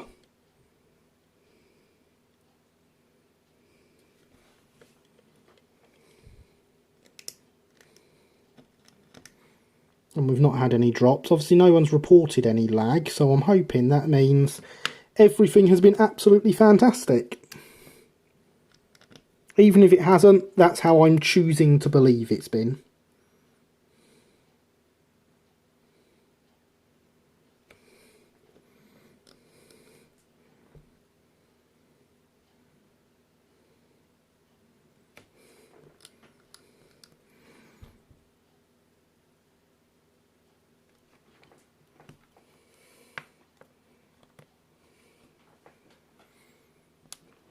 You don't need to go through me for anything of mine yet printed. Knuckles and Linny have nearly everything between them. Oh yes, keep forgetting that too, yeah. I've been bartering with Linny for a Jenny kit. Yes, of course, keep forgetting that too. No lag tonight, it's all working great. Hurrah for new router, it's about time. Yes, indeed, Alex. But as I said, I was putting it off because I wanted to spend lots of money on a decent router. And I have spent lots of money on a decent router. You know, it is an Asus router. It is for gaming, usually. Oh, for goodness sake.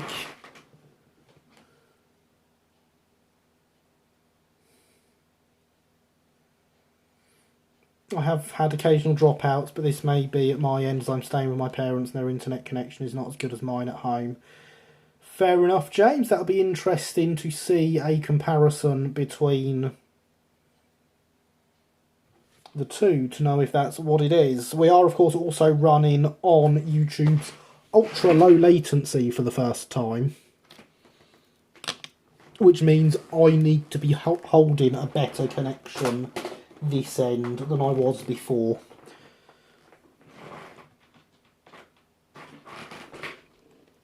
So it is a lot more susceptible to me having errors. Right, so it's short-circuited.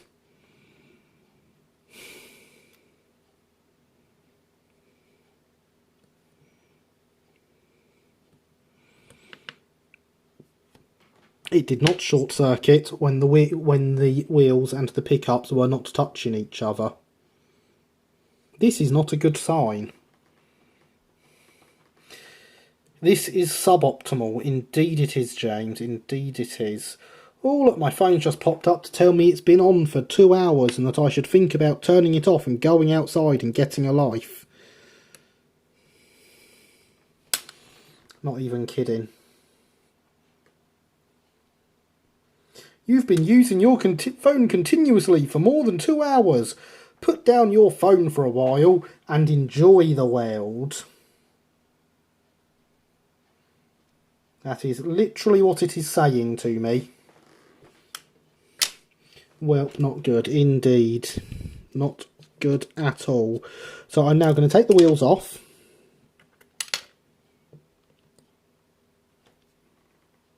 I mean, there's a problem there for starters, because that pickup is very much touching the chassis.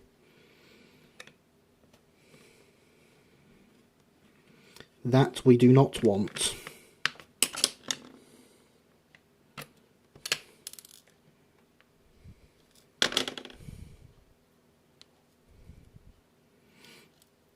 That one is also touching the chassis. And so if we've got a pickup here touching the chassis and a pickup here touching the chassis, I think we all know what that means.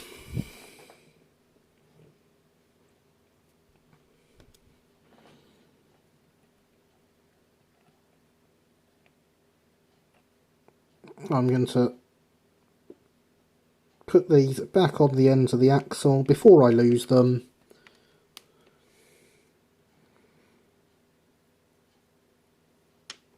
And then I'm going to get some more insulting tape.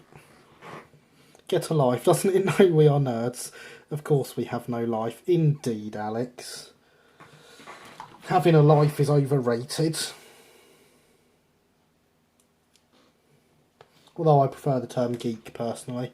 I would never consider being friends with anyone with a life. Exactly.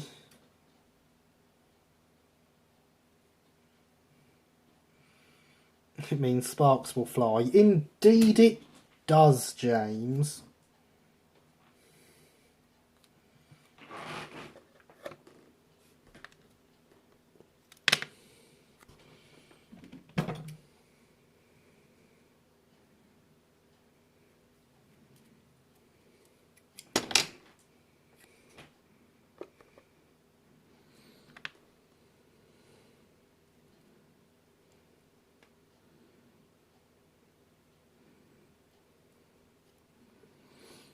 So if we put that there,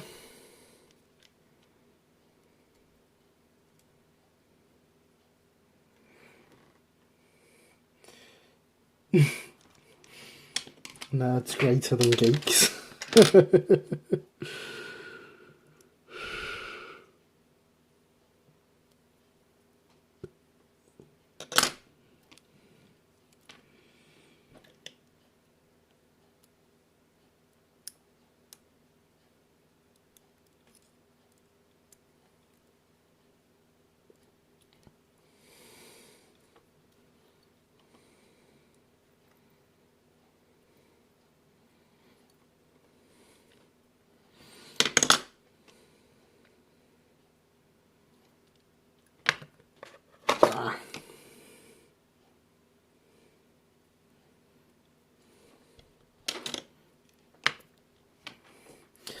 Don't feel we need a competition between which term's better.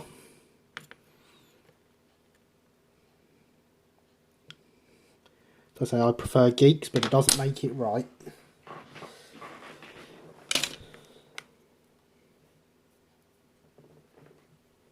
It also tells me I need to put my phone down, as if I'm actually touching my phone.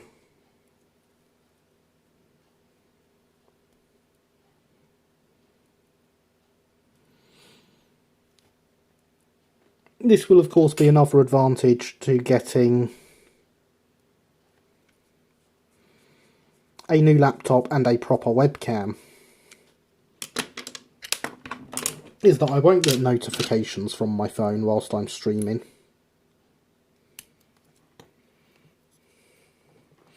How can it be this hot at night? There's no sun. Tell me about it, Alex.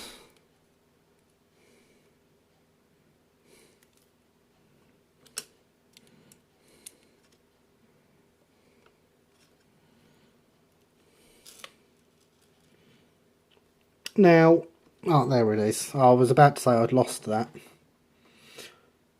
Believe the words have subtly different meanings. I believe they're supposed to.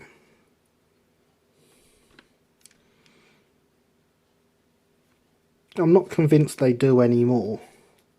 Certainly not in the context I imagine we have all been called them in the past. Geek, nerd, whatever word you prefer, I guess. Loser tends to be my choice for describing myself, and it's a very wrong choice.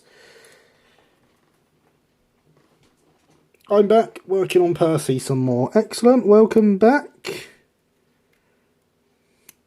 Anyone else working on anything? At the moment, as we approach the beginnings of the final hour.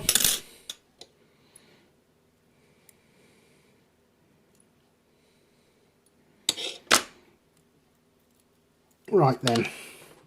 Short circuit is cleared. Let's see what happens.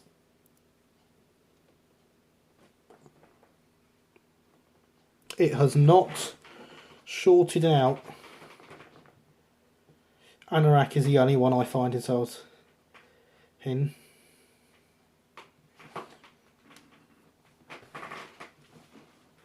Oh, I don't care whatever people call me, to be honest, Alex.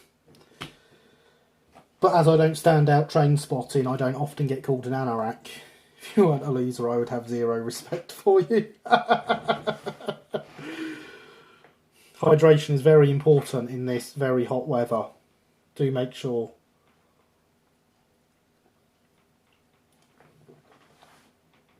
That you are intaking enough liquid. Hurrah, no short, indeed.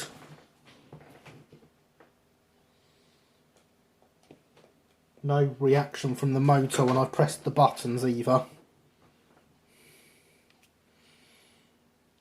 I believe that the fanfare would be fitting at this juncture.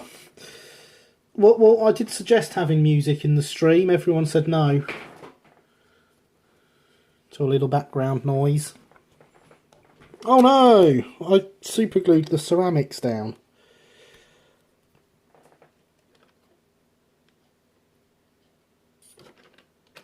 Oh, that was a short. That's cleared it. Are we still set to... We are still set to max power.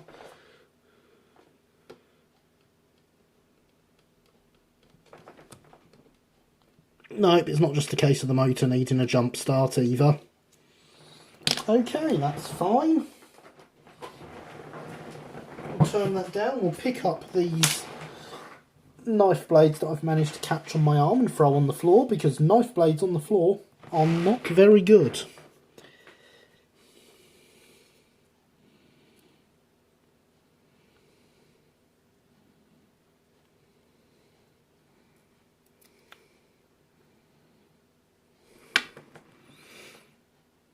People are like railways. The popular mainliners are the least interesting to me, and the freakish narrow gauge and Colonel Stephen lines are the most deserving of eternal love. Love you too, Killian.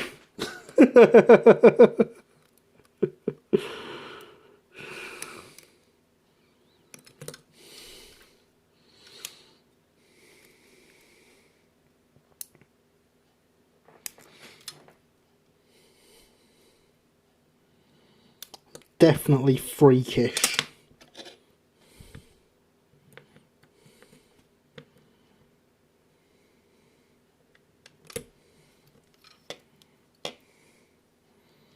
That pickup's all over the place. Don't think it's showing up on the camera.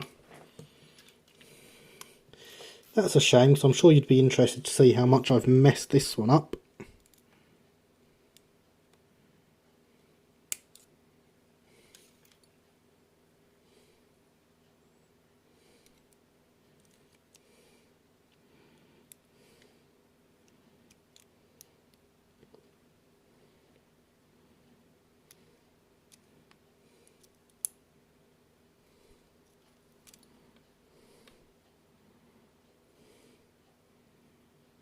Right, all 4 drivers are definitely connected to pickups now. Oh look, there's a short circuit. Oh no, there's not.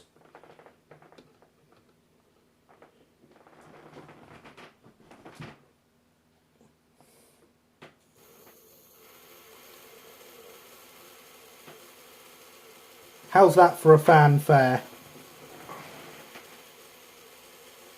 Ladies and gentlemen, we have a turning motor.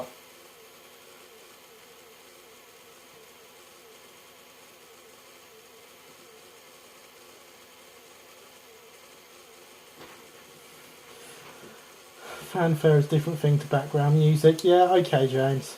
People like railways, the popular mainliners. Oh yeah, I've read that bit. Definitely where you need a multimeter. Indeed, James, a multimeter would have made that so much easier.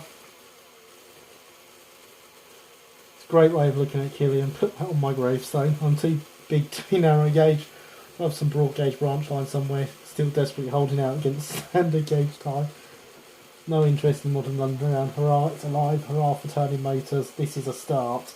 Indeed it is.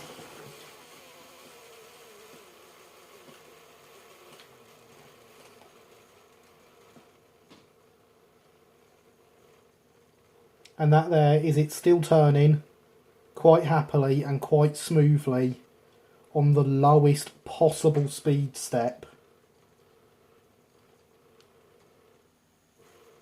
for my DCC controller.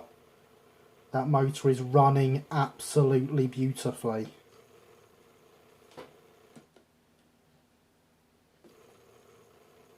And it turns on beautifully. There is no need to kickstart that, no need to use the big speed step that I was using at the start.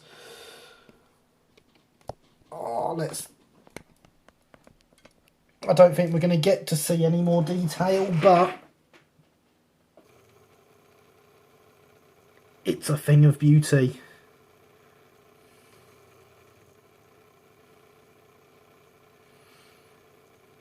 I'm talking about the Holyhead Silica Railway there. That's a wonderful, exactly, Killian. Ha ha ha ha ha.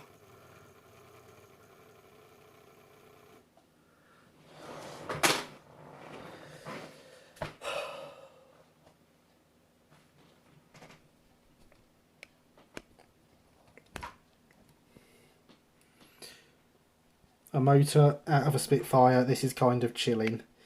Indeed. It's a beautiful thing, isn't it?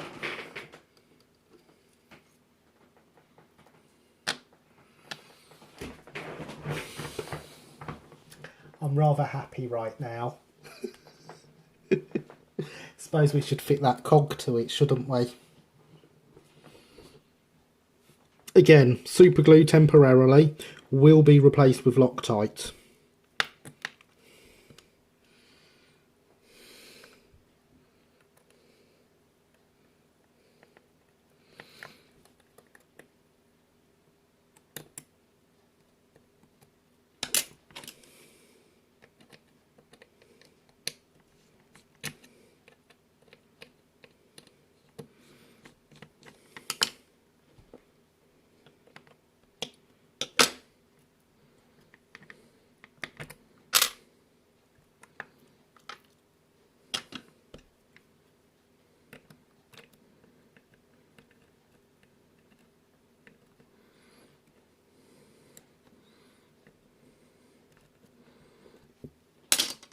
So every time you see me using super glue, please just pretend I'm using Loctite.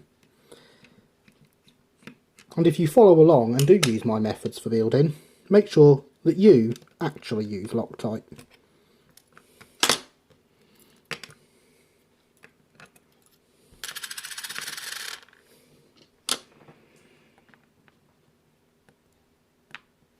Well done, sir. A delight, great success. I approve of being happy. Thank you, guys. Thank you very much. We sit here at 10 to 11 with a motor that turns under, you know. So we get the cog on, we get it tested, and this week's Thursday video can include a short little up and down O'Kill. Gosh, I shouldn't promise these things, should I? I've not even cleaned the track yet.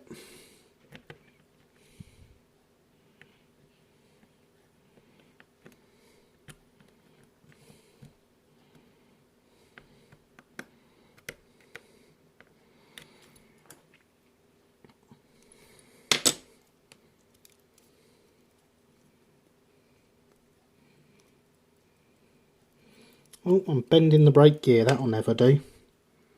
I'll cause another short.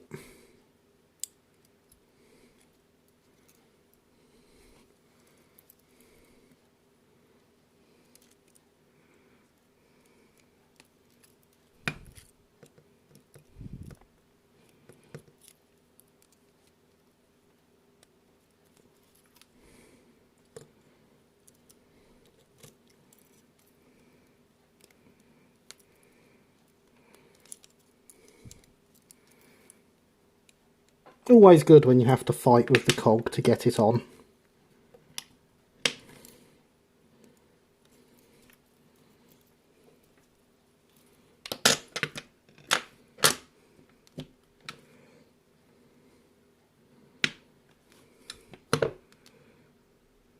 By which I obviously mean not good in the slightest.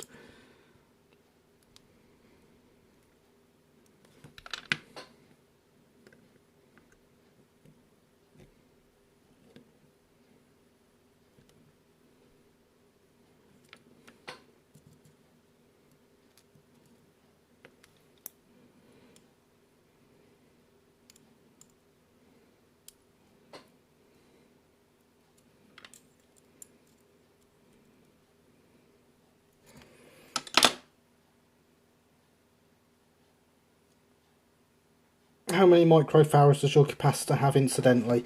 None. There is no capacitor on here at the moment. And I will be using the standard lace DCC capacitors for the stay alives. I couldn't tell you how many they have, but I am told these chips don't act too well to other people's stay alives. And we have a dropout back. Oh, punch it on the nose and insult its mother. It will soon give up after that. If you say so, Alex. If winning fights was that easy, I mean, I still wouldn't win any, let's be honest.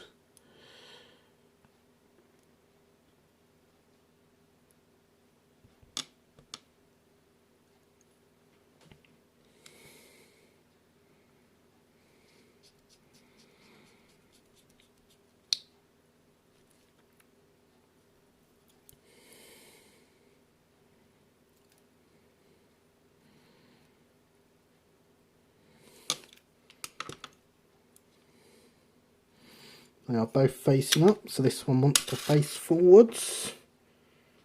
It punches. Get out the bayonet. They don't like it up 'em.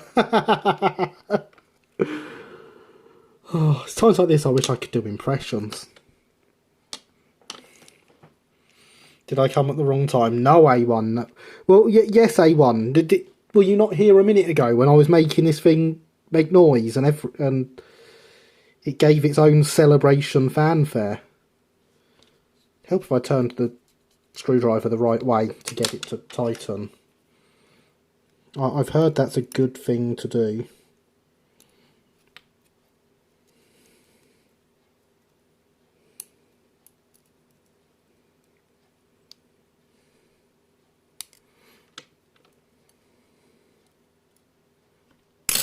Now, because I've had it out and put it back together again, before I do anything more, I'm going to make sure it still makes that noise it was making a second ago.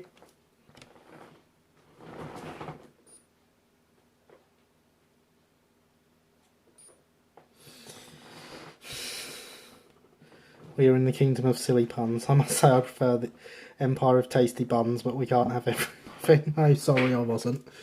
Well, that's a shame, because we've now resumed our shorting out that we were doing a minute ago. That'll be where I've bent the brake gear about. That's all that'll be.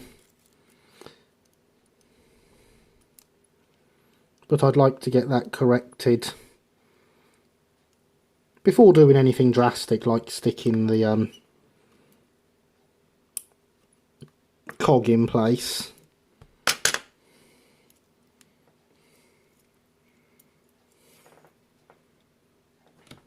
Oh, she's off. Let's clear that.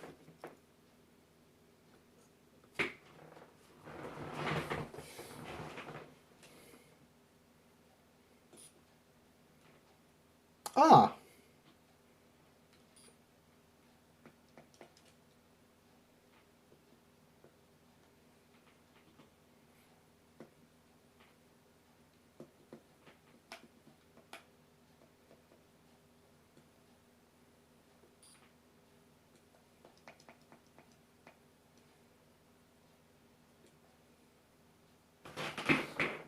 That was interesting. It didn't short out until I tried to use it.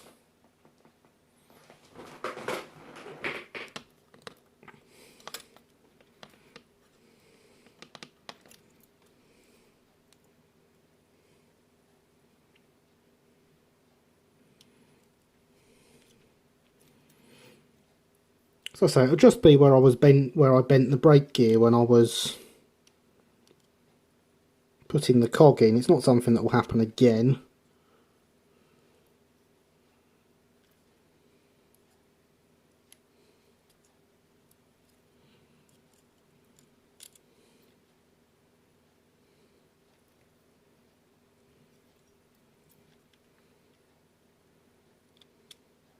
You know, once we've got it sorted anyway.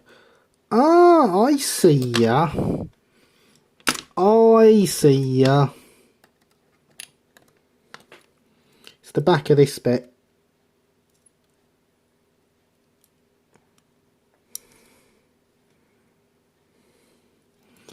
It's come out its hole and was touching the back of the wheel.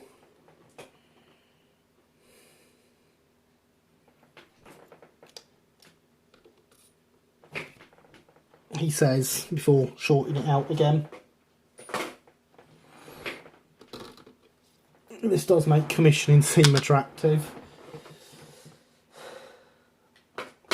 But then you'd just be sending it to someone like me who's doing all this. See, this is all very important. These are problems any one of us could face when building a loco.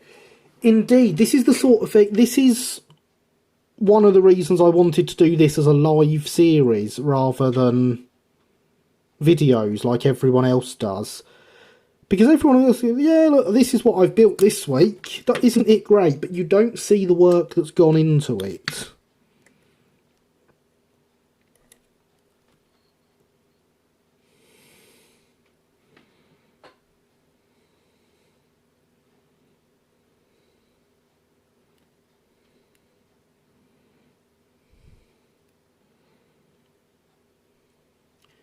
So, you know, by coming here and watching me, you see what goes wrong. You see the realities of it.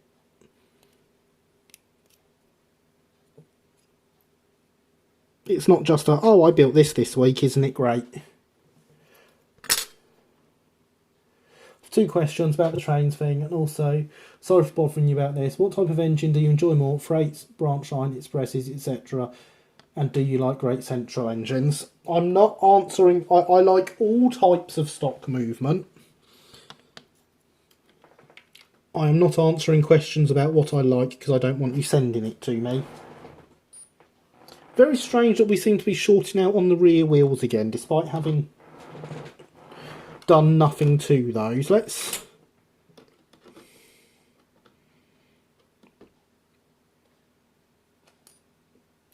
shorting out on the front as well. Okay. Yeah, just shorting out everywhere. Anyone you know isn't going to tell you the answer. Let's see if the answer's at least one. Probably not. LOL. Problem solving, one of the most important parts of modelling anything. It is indeed. It's almost as important as hydration as we enter our final hour.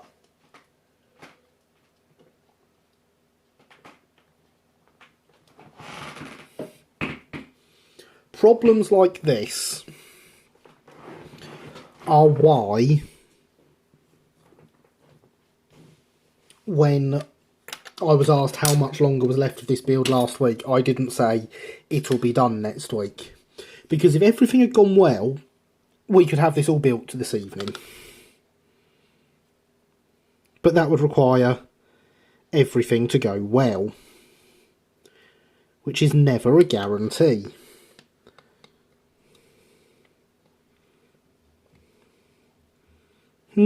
That's interesting. Testing a theory.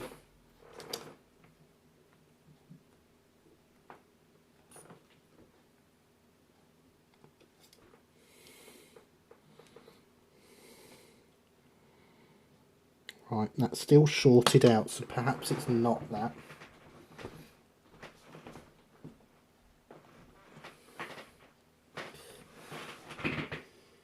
But did you see the spark on the rear wheels when you only had the front in contact? I did not. Time to keep guessing. I'll stop A1. Generic sugar-free fizzy black drink with a red label. That's the one, A1. Stopping is never an option in my case. See, what I noticed there was this wheel was actually touching the motor casing. So that will have to be something I look at for insulating. As you can see there, that wheel comes all the way in contact. This wheel will not press that far. This is like old TV, in other words, live. It's much more real and raw than edited videos. Exactly.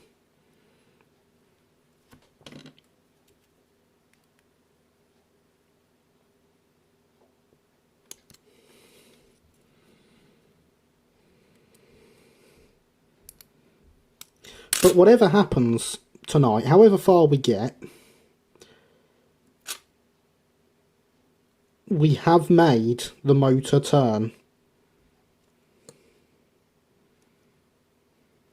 And that, to me, is a victory. Now, whether anyone else thinks that or not is another matter. But I do.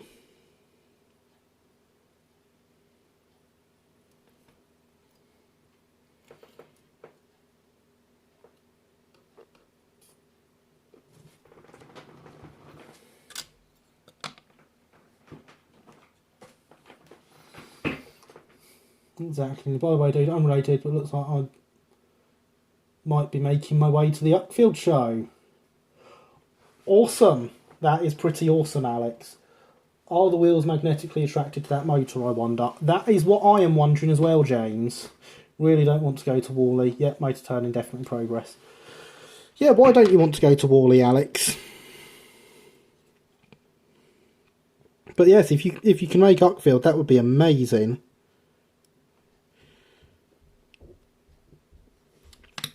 So I'm going to take these back wheels off. I'm going to put some insulation down the sides of the motor.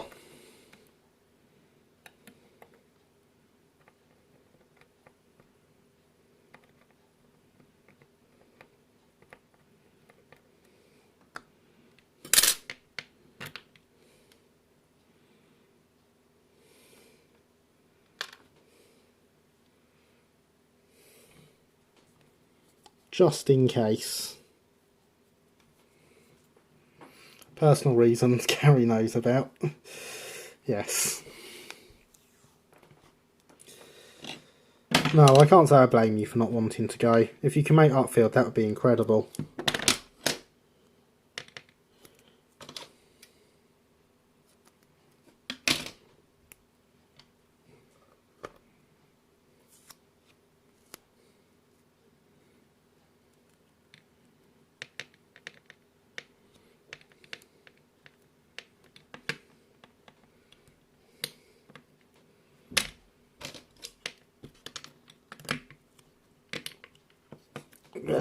There's quite a bit of magnetism in that motor.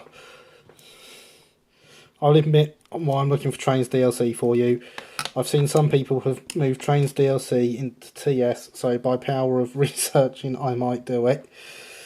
Besides, the more shows you go to, the more money you spend on second-hand stalls. This is true, Killian. And our amazing second-hand guy doesn't come to Uckfield anymore, he retired, so... I mean, we still get a couple of second-hand traders, obviously. But we used to have an incredible one, who unfortunately has retired. Obviously, it's not unfortunate for him, but I've got some great bargains off him in the past.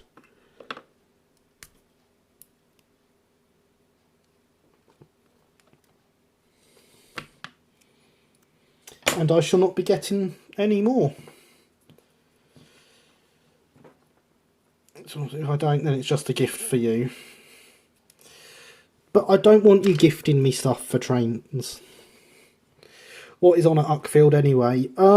Good question. There should be a more public announcement of stuff in the very near future. It will be on RM Web in the exhibition section. There is some very, very impressive stuff coming this year. I don't know how much is still under embargo by the exhibition manager for me to say.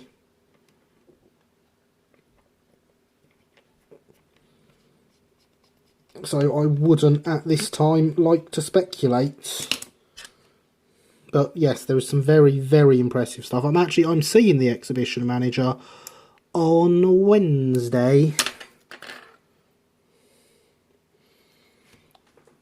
So I will find out what I can and can't say.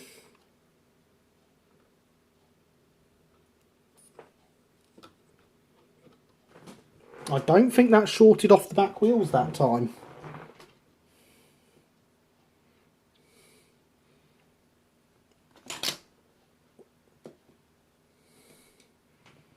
It did not. It's not running again, but it's not shorting.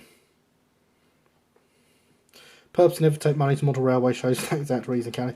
Scared now how much debt I'll be at Uckfield. Currently on minus £300. Interesting. I approve of stuff, especially impressive stuff. Yeah, there is. I am very much looking forward to a few of the layouts coming. Some of them aren't even UK. Some of them I have no railway interest in them whatsoever. Are you allowed to give an indication of how many, if not which, layouts are scheduled to attend? I believe we usually have 20-ish layouts.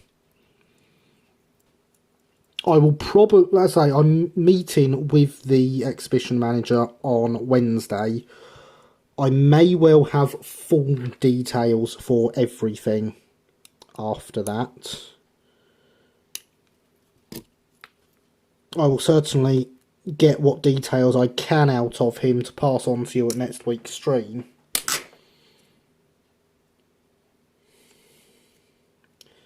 I also know some of our traders have dropped, some of our better traders have dropped out. Yeah, that was clever. That bit of tape I've put on this wheel, I've put in front of the pickup, haven't I? So whilst it stopped a short circuit, that may be coincidental, because this wheel is no longer attached to the pickups.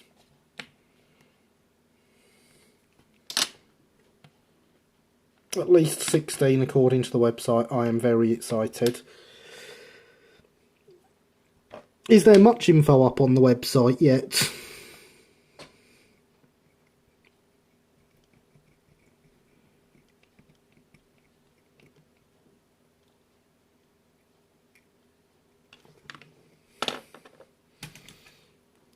There is a very good Dutch layout coming. I think it's Dutch. It's one I'm very, very excited to see. Never been in the UK before.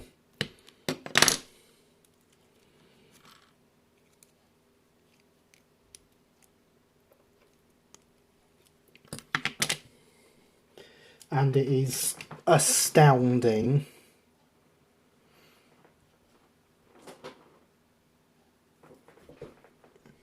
It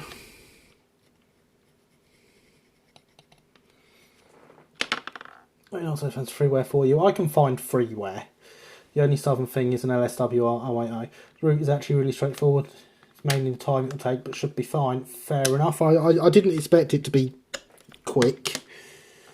Will we find out who's dropped out? Not really many lists of different scales invited and the traders expected. Fair enough. The traders that have dropped out before the planning of this exhibition started. It's just, we usually have the same traders every year. So, for example, C&L Fine Scale come to the show every year.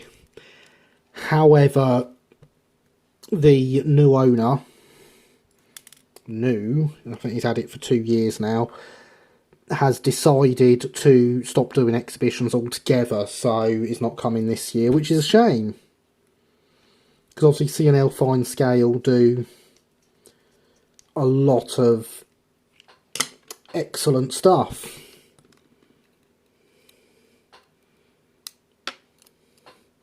Obviously our best second-hand dealer has retired, so he won't be there, which again is a shame because he was excellent.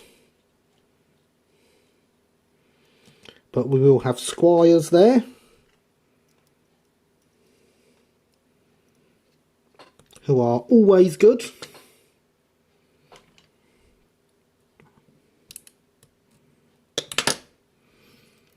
We will have at least 2 second-hand dealers. We will probably have WWS Scenics, or at least someone stocking their products. We should have Simply Southern, who do Southern-based wagons.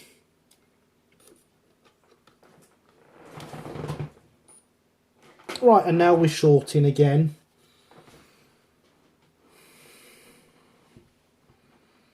Are there many computer automated layouts on the exhibition circuit these days? I know of a few. I don't know any names of any off the top of my head, but I know there are a few out there.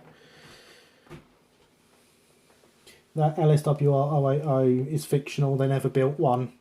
Rubbish. Don't want fictional stuff. So basically I'm still going to be in massive debt. Well, if you come in, Harry, and you want to spend all your money, we will very much appreciate it. Southeastern Finecast, who make this kit, will be there. You will be able to meet Dave of Southeastern Finecast and buy yourself an i3 kit to build and tell him you saw it on my YouTube channel. And that is why you're buying it.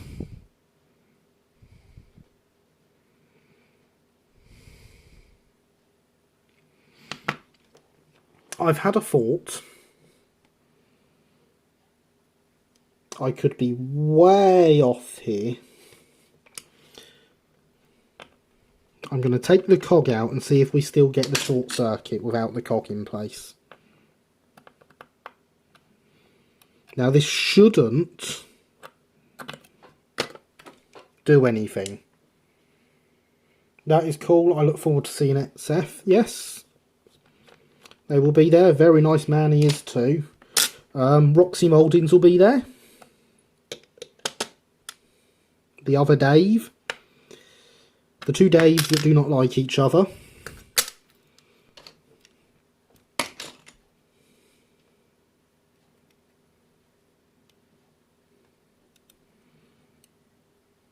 A few of my other favourite traders. I'm trying to think of the name of one of them at the moment, but again, they're my favourite for small peoples.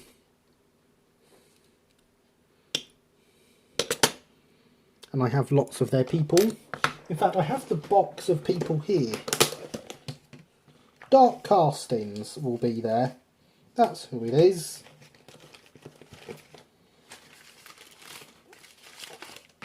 So, Dark Castings, who do white metal things, such as a very nicely white metal horse, a milk float for it to pull,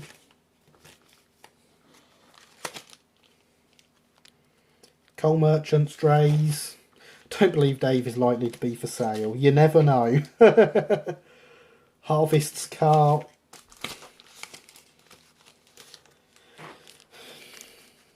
And plenty more. So you can see, I spend lots of money at the show. All very nice stuff you can get there. Main problem, knowing me, I'll end up purchasing Dave as well as the kit. Oh, Narrow Planet will be there. I need to ask them some things. Oh yes, Narrow Planet are coming this year, aren't they? Because they're also local. Gotta go. It's dark break. Good night then, A1. Thank you for joining us. It has been great having you here. Enjoy the DCC in, I guess, and good night.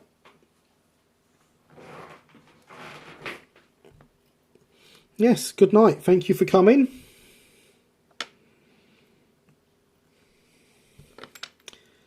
So yes, we will have plenty of nice traders. I forget Narrow Planet are coming, because they never normally come, despite the fact being very local.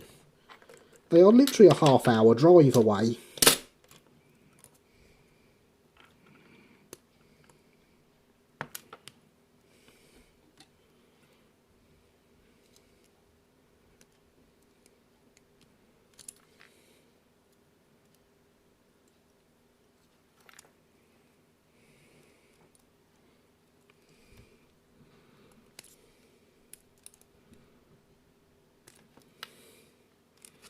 No, definitely need to put these on before poking it through. One can't go far wrong with a white metal horse. Ah, you'd be surprised, James. Nice chat with Narrow Planet guys. 009 show I went a couple of years back. Fair enough. But yes, for those that don't know, Narrow Planet are based in Bexhill.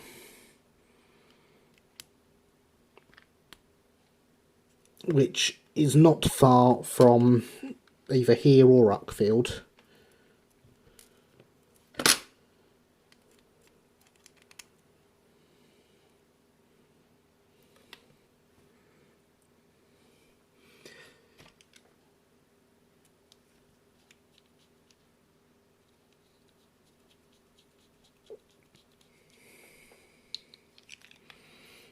I want to know if the Skylands Rails conversion kits will come back and the Tallyfling carriages. Are they cool? Yes, they are indeed. Very, very local to me.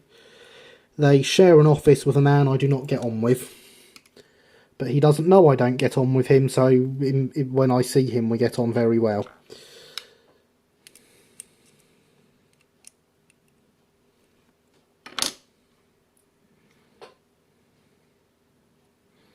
I will not be going into any more detail than that, so do not ask.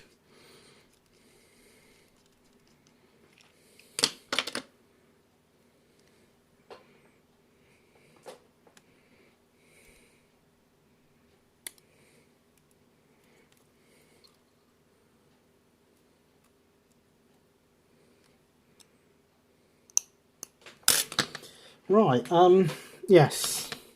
Theory testing.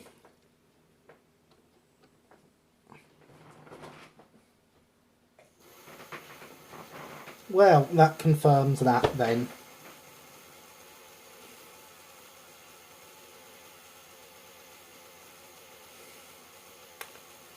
That's a pain.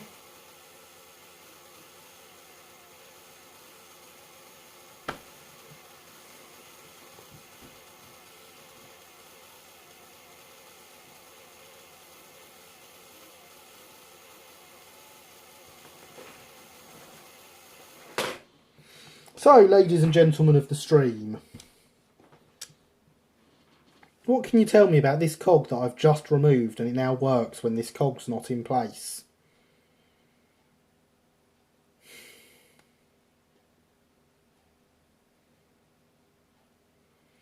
What can we remember about this cog that could be causing this issue?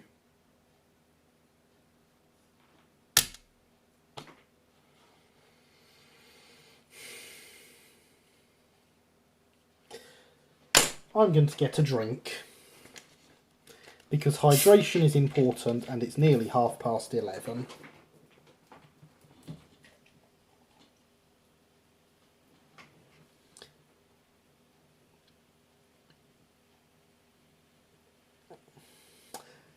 Alex obviously can't remember or tell.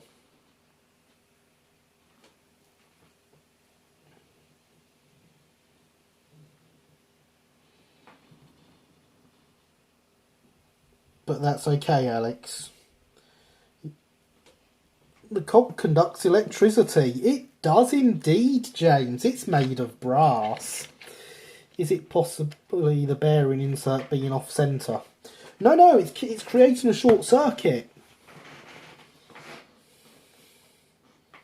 It's a brass cog and it's shorting something.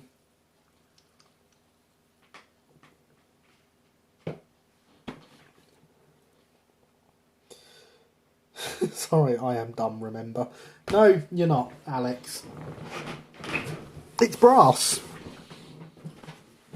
The short circuit is being created by the cog. That's why this side is silver, because it's covered in solder, because I soldered in the bearing. It's brass, and it's shorting out. Because it is brass, going onto a brass worm on a metal shaft straight into the middle of the motor. So if there's any electricity getting into here at all, it's taking it directly into the centre of the motor.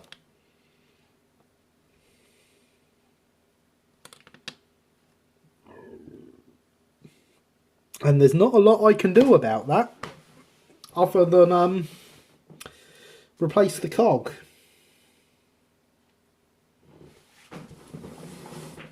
I do have some.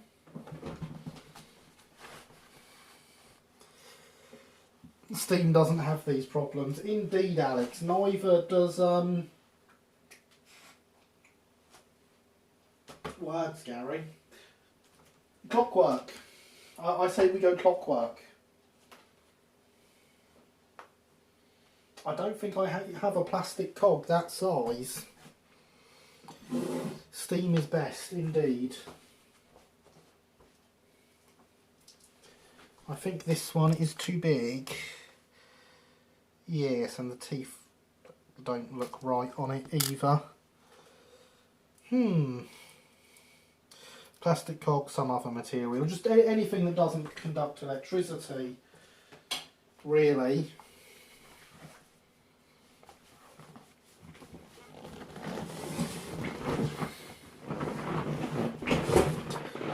So your axle will have to be insulated, or your cog centre. Yes, James.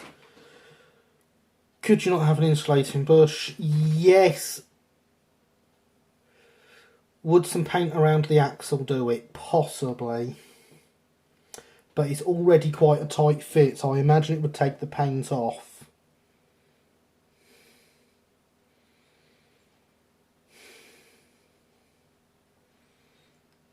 You need electrically insulating paint. Yes, but that's most paints will insulate to some degree. The problem is the friction taking them off.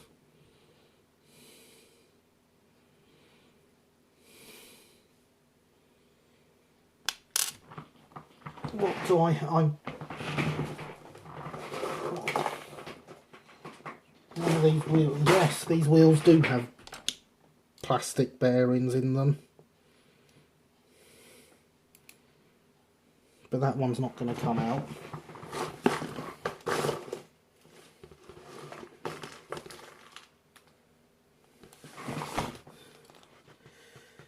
Are we scuppered then? No, definitely not. Never. Oops. That's not the bit I meant to take off that wheel.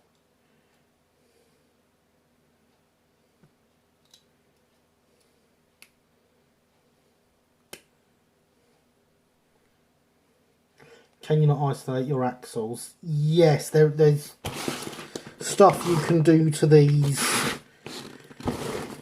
to isolate them.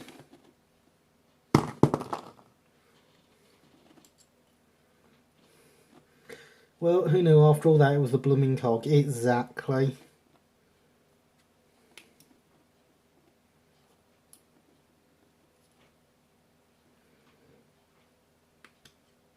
Oh, there we go. The bush has come out.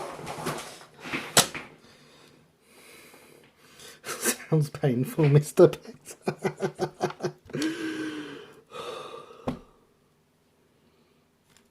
Where have I put me blooming tweezers? Let's take that tyre and throw that back in. There they are. I put them away. I'll never find things if I put them away. That was very silly of me.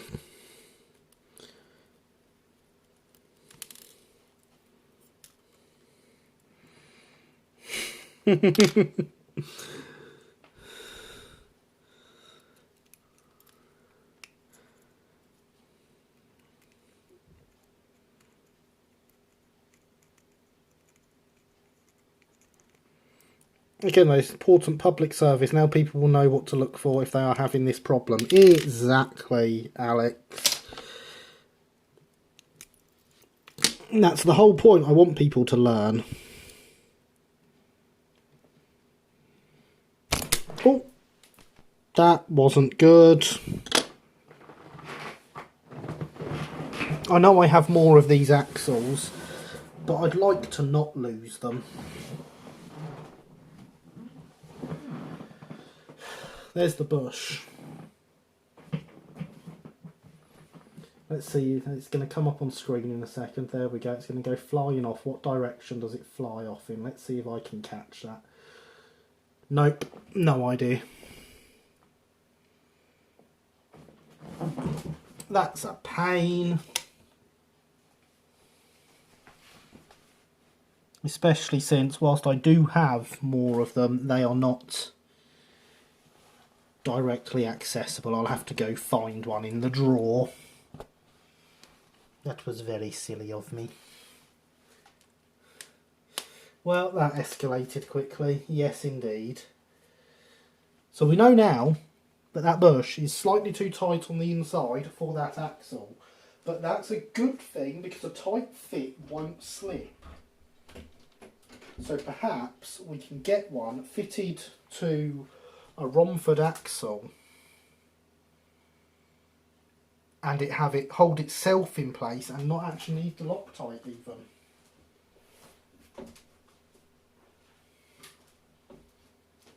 In other words, it'll all be fine.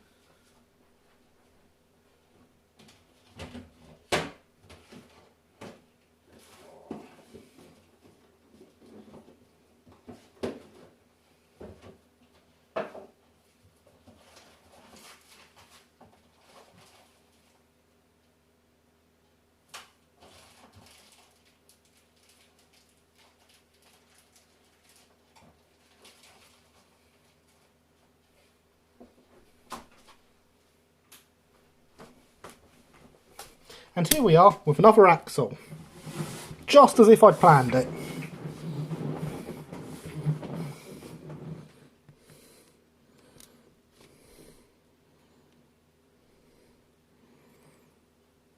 And it fits kind of over that cog there, so there's not much in it at all.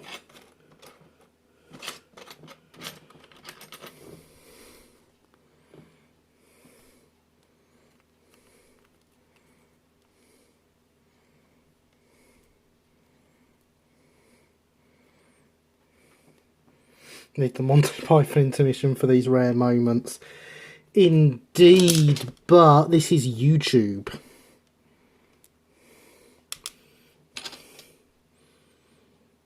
And you know we can't have that on YouTube, Alex.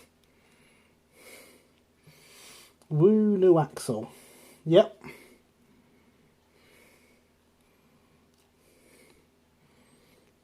Woo, stuck.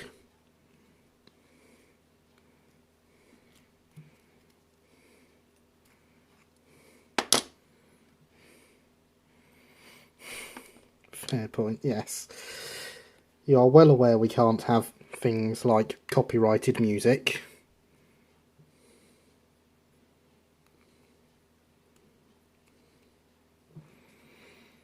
Speaking of D51s earlier, I saw on Twitter that D51 300 was slowly rusting away till this year when the local school children restored it. Not to work in order, but it now looks magnificent with its 200 character limit in chat because YouTube.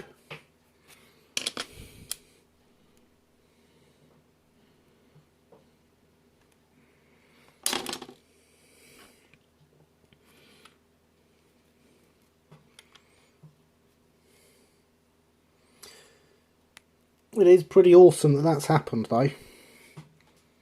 Even with its 200 character limit chat because YouTube. Lamp's working again. The children look to be around 11 at the oldest. They have done a smashing job. Excellent. Well, talking of children, I'm going to get a small plug in here. Because although she's not started anything yet, my daughter has decided that she wants to be a YouTuber.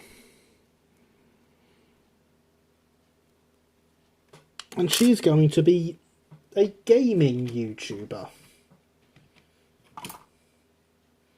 I have provided her the necessary tools,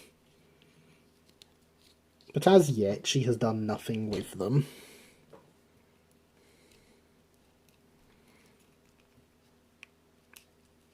But when she does, it would be great to see her get some support.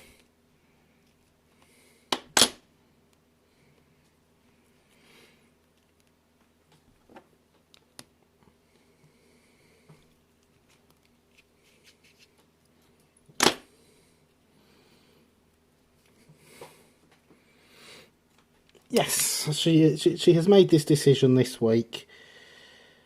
She asked about it when we were on a trip to the shops, and I honestly couldn't come up with a reason for her not to, as long as she, you know, is careful and protects her identity, etc.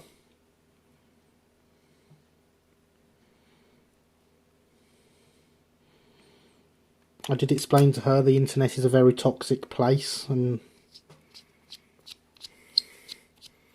best of luck to her. Ta very much.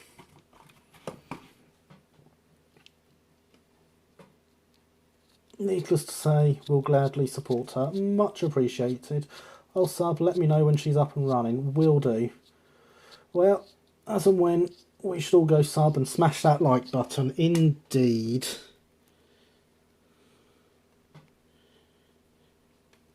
I have set up her channel, but it's not appearing in the YouTube search results yet.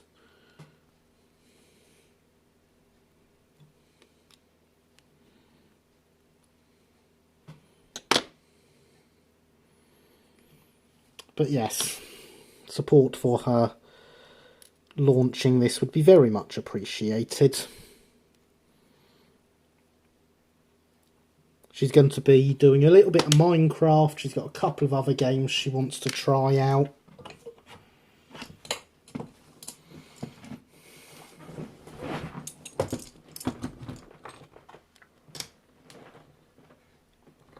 The internet can be vicious, but I think we've got more good than bad from it. Indeed. Get this voice set up properly, because I'm about to do this the very, very wrong way. Not that I'm doing anything the right way here with this at all, to be honest. But this is still an experiment at the moment to see if it's possible.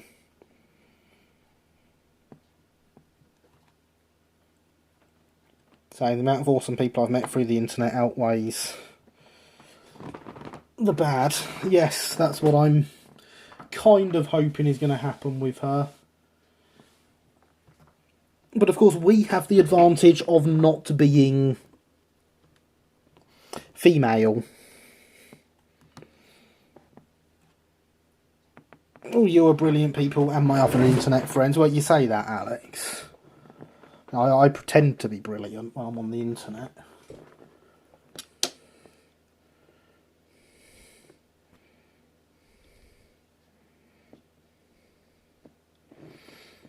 Right, so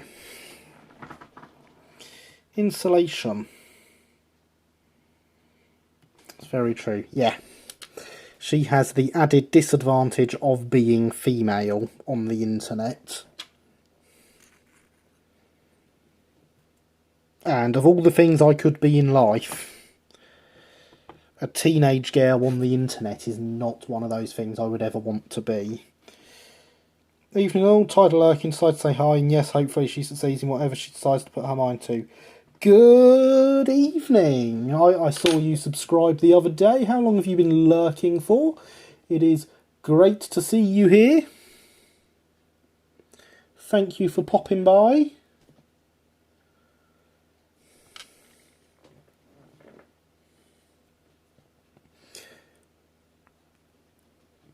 So we have that there. That gives me some hope that this is possible. Of course, we currently now have the problem that the hole in here is much smaller than the hole, than the plastic bush.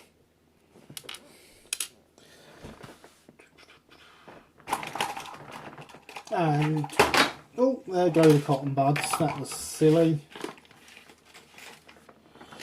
Of course, I can drill out this to the correct size if I have the correct size drill bit.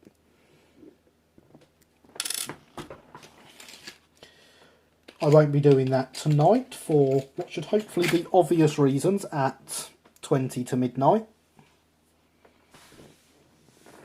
Well, we can all look out for her. Indeed, this would be very much appreciated. Once her channel is at a point where I can actually do stuff with it, I'm obviously going to add myself as a moderator to it and hopefully get into those nastier comments before she does. But of course that requires me spotting them before she does. Been fine. Lurked the Prison Architect stream last night as well.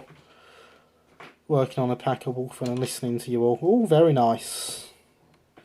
Have you a reamer? I have not. It's on the list of things to buy, because that would be the ideal tool for this. You're quite right, James. You are quite right indeed.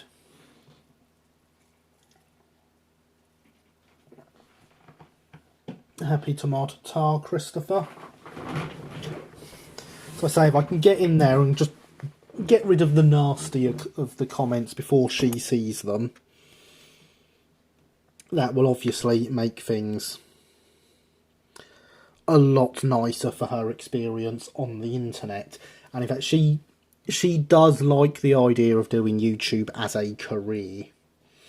The strange child. If you added yeah, I'll add that account. And of course she knows you, so that's a plus. So my female friends are tougher than me, but I'm only a fluffy rabbit.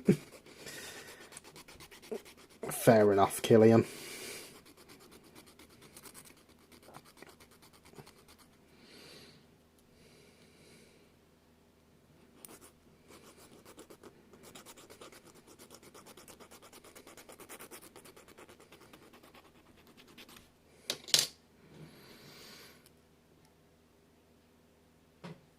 Are your female friends in their early teens, though? At that age where they're very, very, very sensitive. Because that's where my daughter is in life, and that doesn't go down well on the internet, as we all know.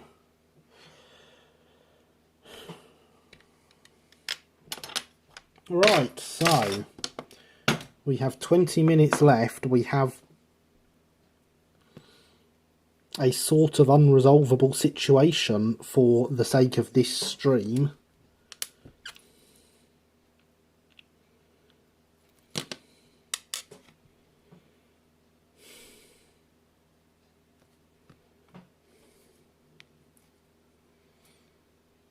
I approve of fluffy rabbits, best sort of rabbits. All rabbits are awesome.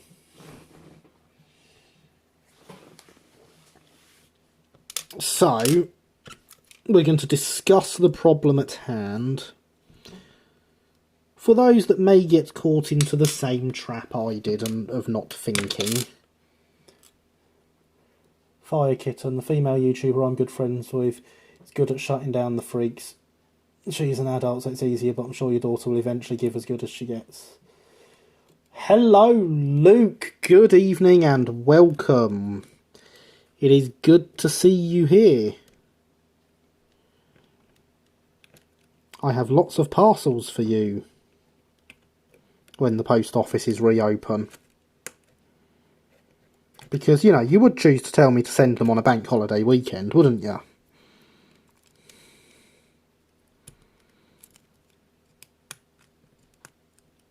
So here we go. I'm just going to put that through.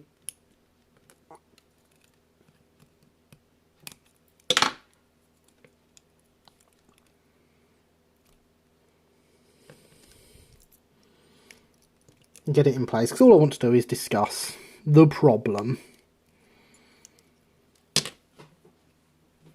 Because of course it has, you know, since working it out, I have worked out why it's doing it. And what we have here, so as we know, we pick up on the wheels, through the pickup plate, off, into the DCC chip, and back out, comes down, through the bush, through the motor, out the other side, and back out via the reverse up to the DCC chip, out to the other leg.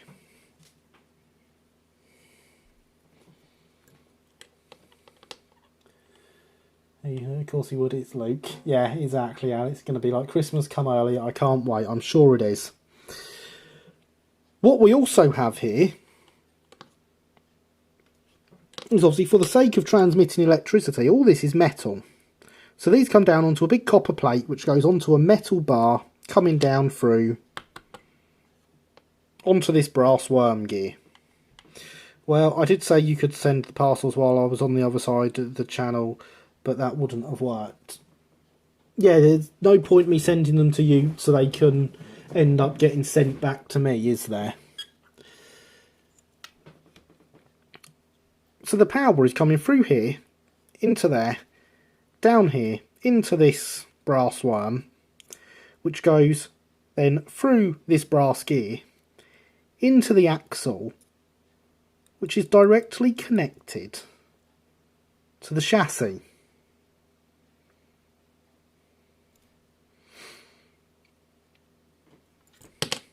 Is that an XO4 on that chassis? Yes, Luke, it is. Of course it's an XO4. So yes, what we've done there is we've created a power feedback loop onto the chassis. I've just found the axle.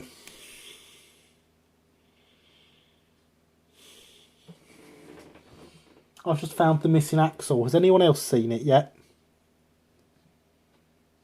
It's in the only place it could be. It's a steel axle. It's attached to the XO4 because it's got a really, really powerful magnet in it.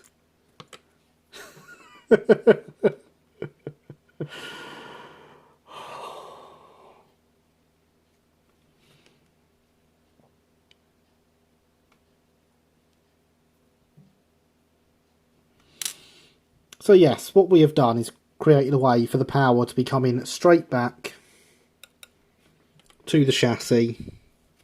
The chassis is then one big solid single unit.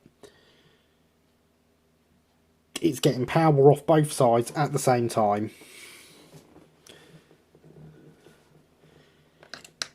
And of course it is then sparking in the very small gaps between the chassis and the backs of the wheels, and that is what's causing our short circuit.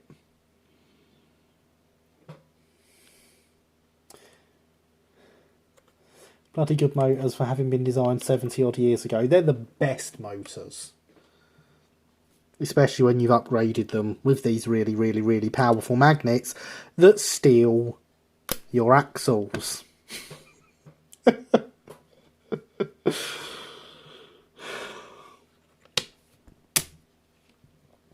So yes, that is why we're getting a short circuit when the cog is on.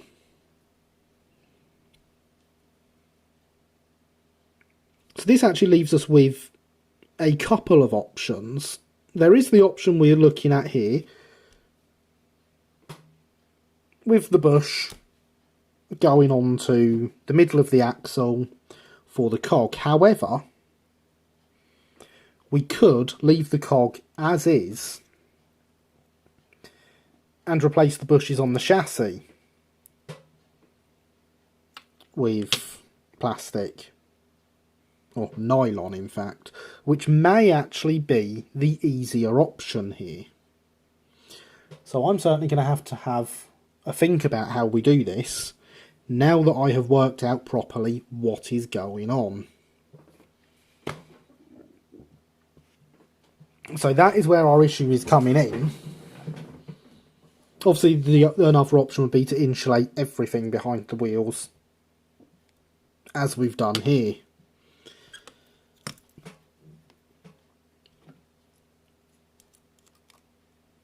But it does, as I say, we've got a couple of options. We know what's causing the issue, and that's the first step to solving the issue.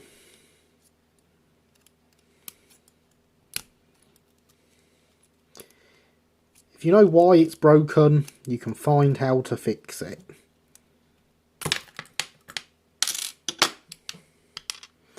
Originally I was thinking it was something to do with the fact the cog was so close to the pickups, but that's clearly not it. It wasn't touching them.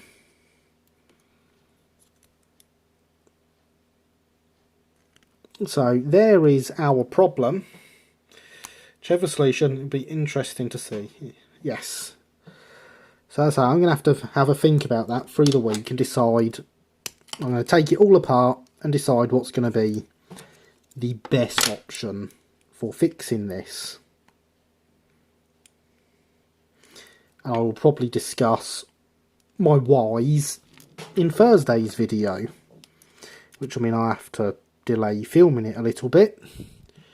Because, fun fact, the Thursday videos for the last few weeks have actually been filmed on the Monday, which is not what my schedule says I should be doing on the Monday. Monday is supposed to be a day off from YouTube stuff.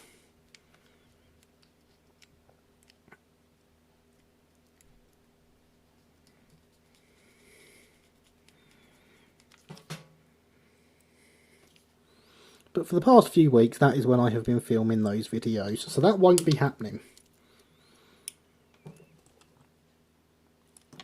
So we've had the motor turning and we found the shorting problem and can now fix it. I would still call that a success. As would I, Alex. I am very happy with the progress we have made tonight. It may not seem like much, because of course we started the stream with a chassis that... That's the wrong way. A chassis that could take the wheels, was happy and square, rolls, and had a motor attached to it. What we now have is very much the same, but with some pickups.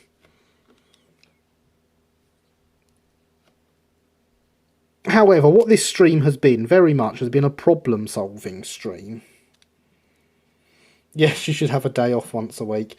Little steps are no less important than big ones. No, as I say, we've had a problem-solving evening. And I think that's just as valid an amount of, problem-solving is valid progress, as far as I'm concerned.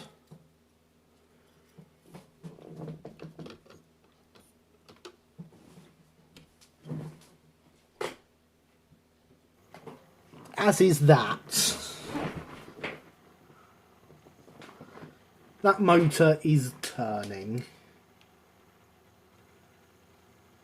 It is on a very, very, very low speed. It would have been nice to see the loco move under its own power this evening. Obviously that was not meant to be. However, Where's the kaboom? There's supposed to be an earth-shattering kaboom. No, no, no. That's what happens when it doesn't go right. Oh, I do get the joke you're making, by the way, Alex. Hydration is very important as we enter what is supposed to be the last 10 minutes of the stream.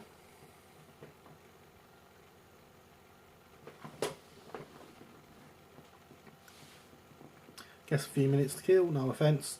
Yeah, I approve of solving problems. Best thing to do with a problem is solve them. Exactly. It is indeed. So, the rear wheel set, which sits straight through the chassis, is insulated as it enters the wheels, so won't give us problems, he says. I mean, I could confirm that by dropping it on the rails. It would short out if it was going to cause us problems just by me putting them there. But we can, however, still test these things. You know, what we haven't tested, whether this is going to short anything out. For example,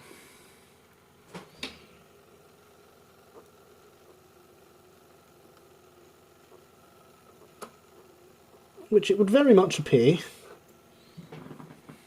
it does not.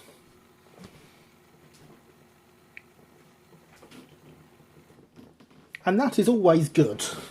I approve of things not shorting out. Almost done for the night too. We'll see. You will see an update tomorrow. Excellent, Max. That will be good. So what I'm actually going to do now, for the purposes of testing, whilst we have just a few minutes left, so I'm going to fit our rear axle.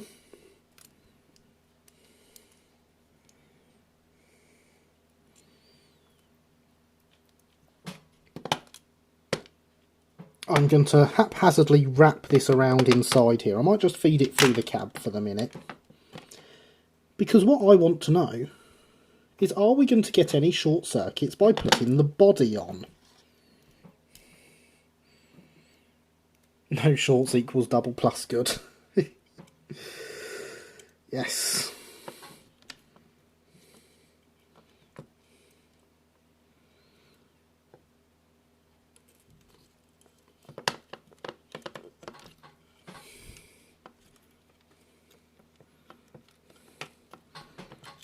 There we go. I don't mind feeding it through like that, because right now I'm not interested in putting it somewhere where it's going to be pretty. I'm interested in getting it out the way.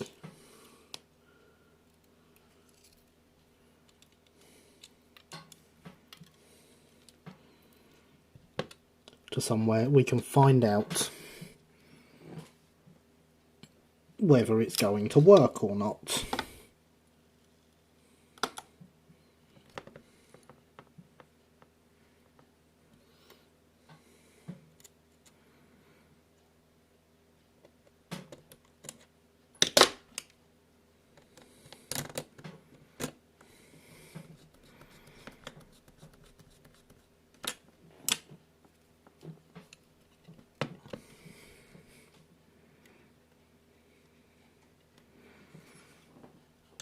Yeah, practicality greater than aesthetics sometimes, indeed, and this is one of those times.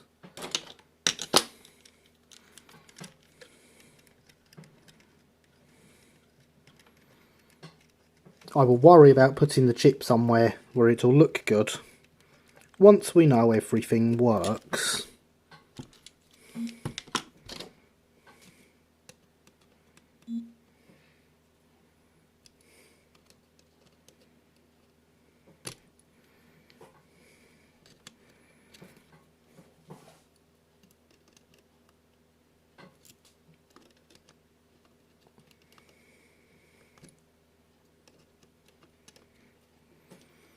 I make it 5 minutes to midnight.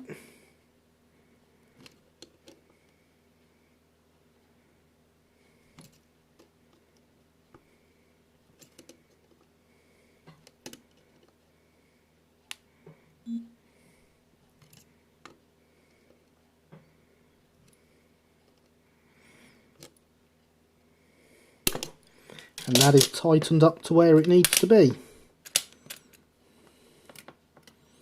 That goes on that way.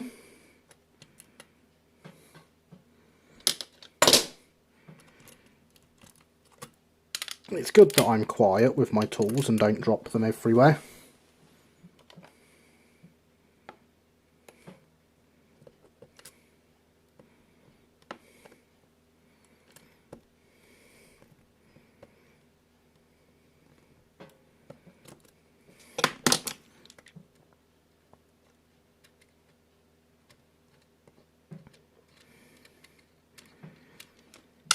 So yes, the only aim of what we are doing now is to make sure when I plonk this on the track, the body itself is not causing us any short circuits.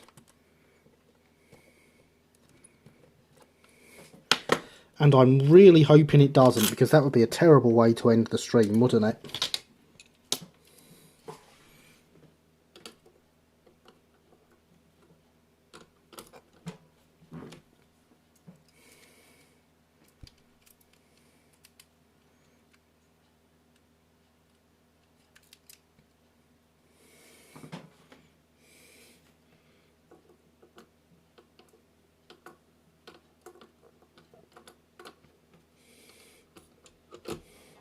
Yes, you will have caused a short circuit there because you're not going on the track properly.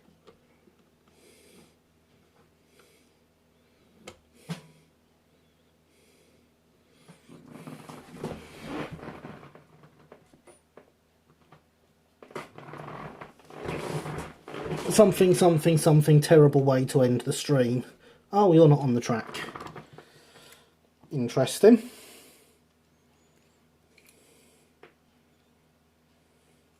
Ah, I see what I've done there.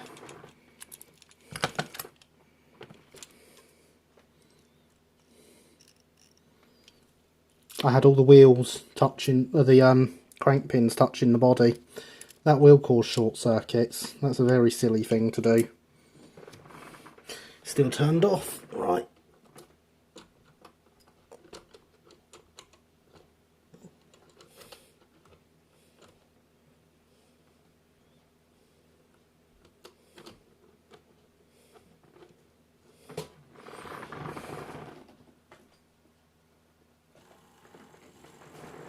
And there we go, that is the motor turning inside the body.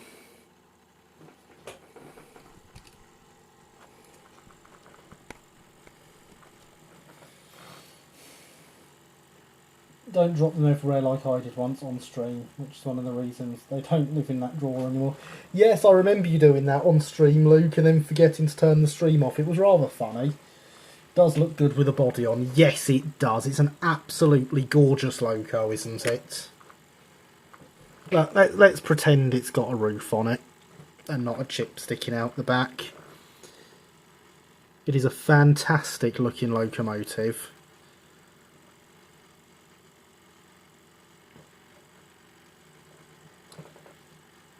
And it is square, it is straight. It is not leaning.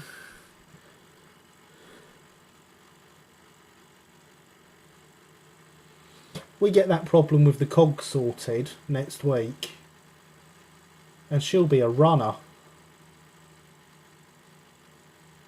I'm very happy with that. And with that, ladies and gentlemen, it is indeed midnight, which means it is time to end the stream. You have all been fabulous. The progress has been fabulous, whether it looks it or not. I'm very, very happy with it. So, thank you for coming. You have been wonderful as always. And good night. See you all next week.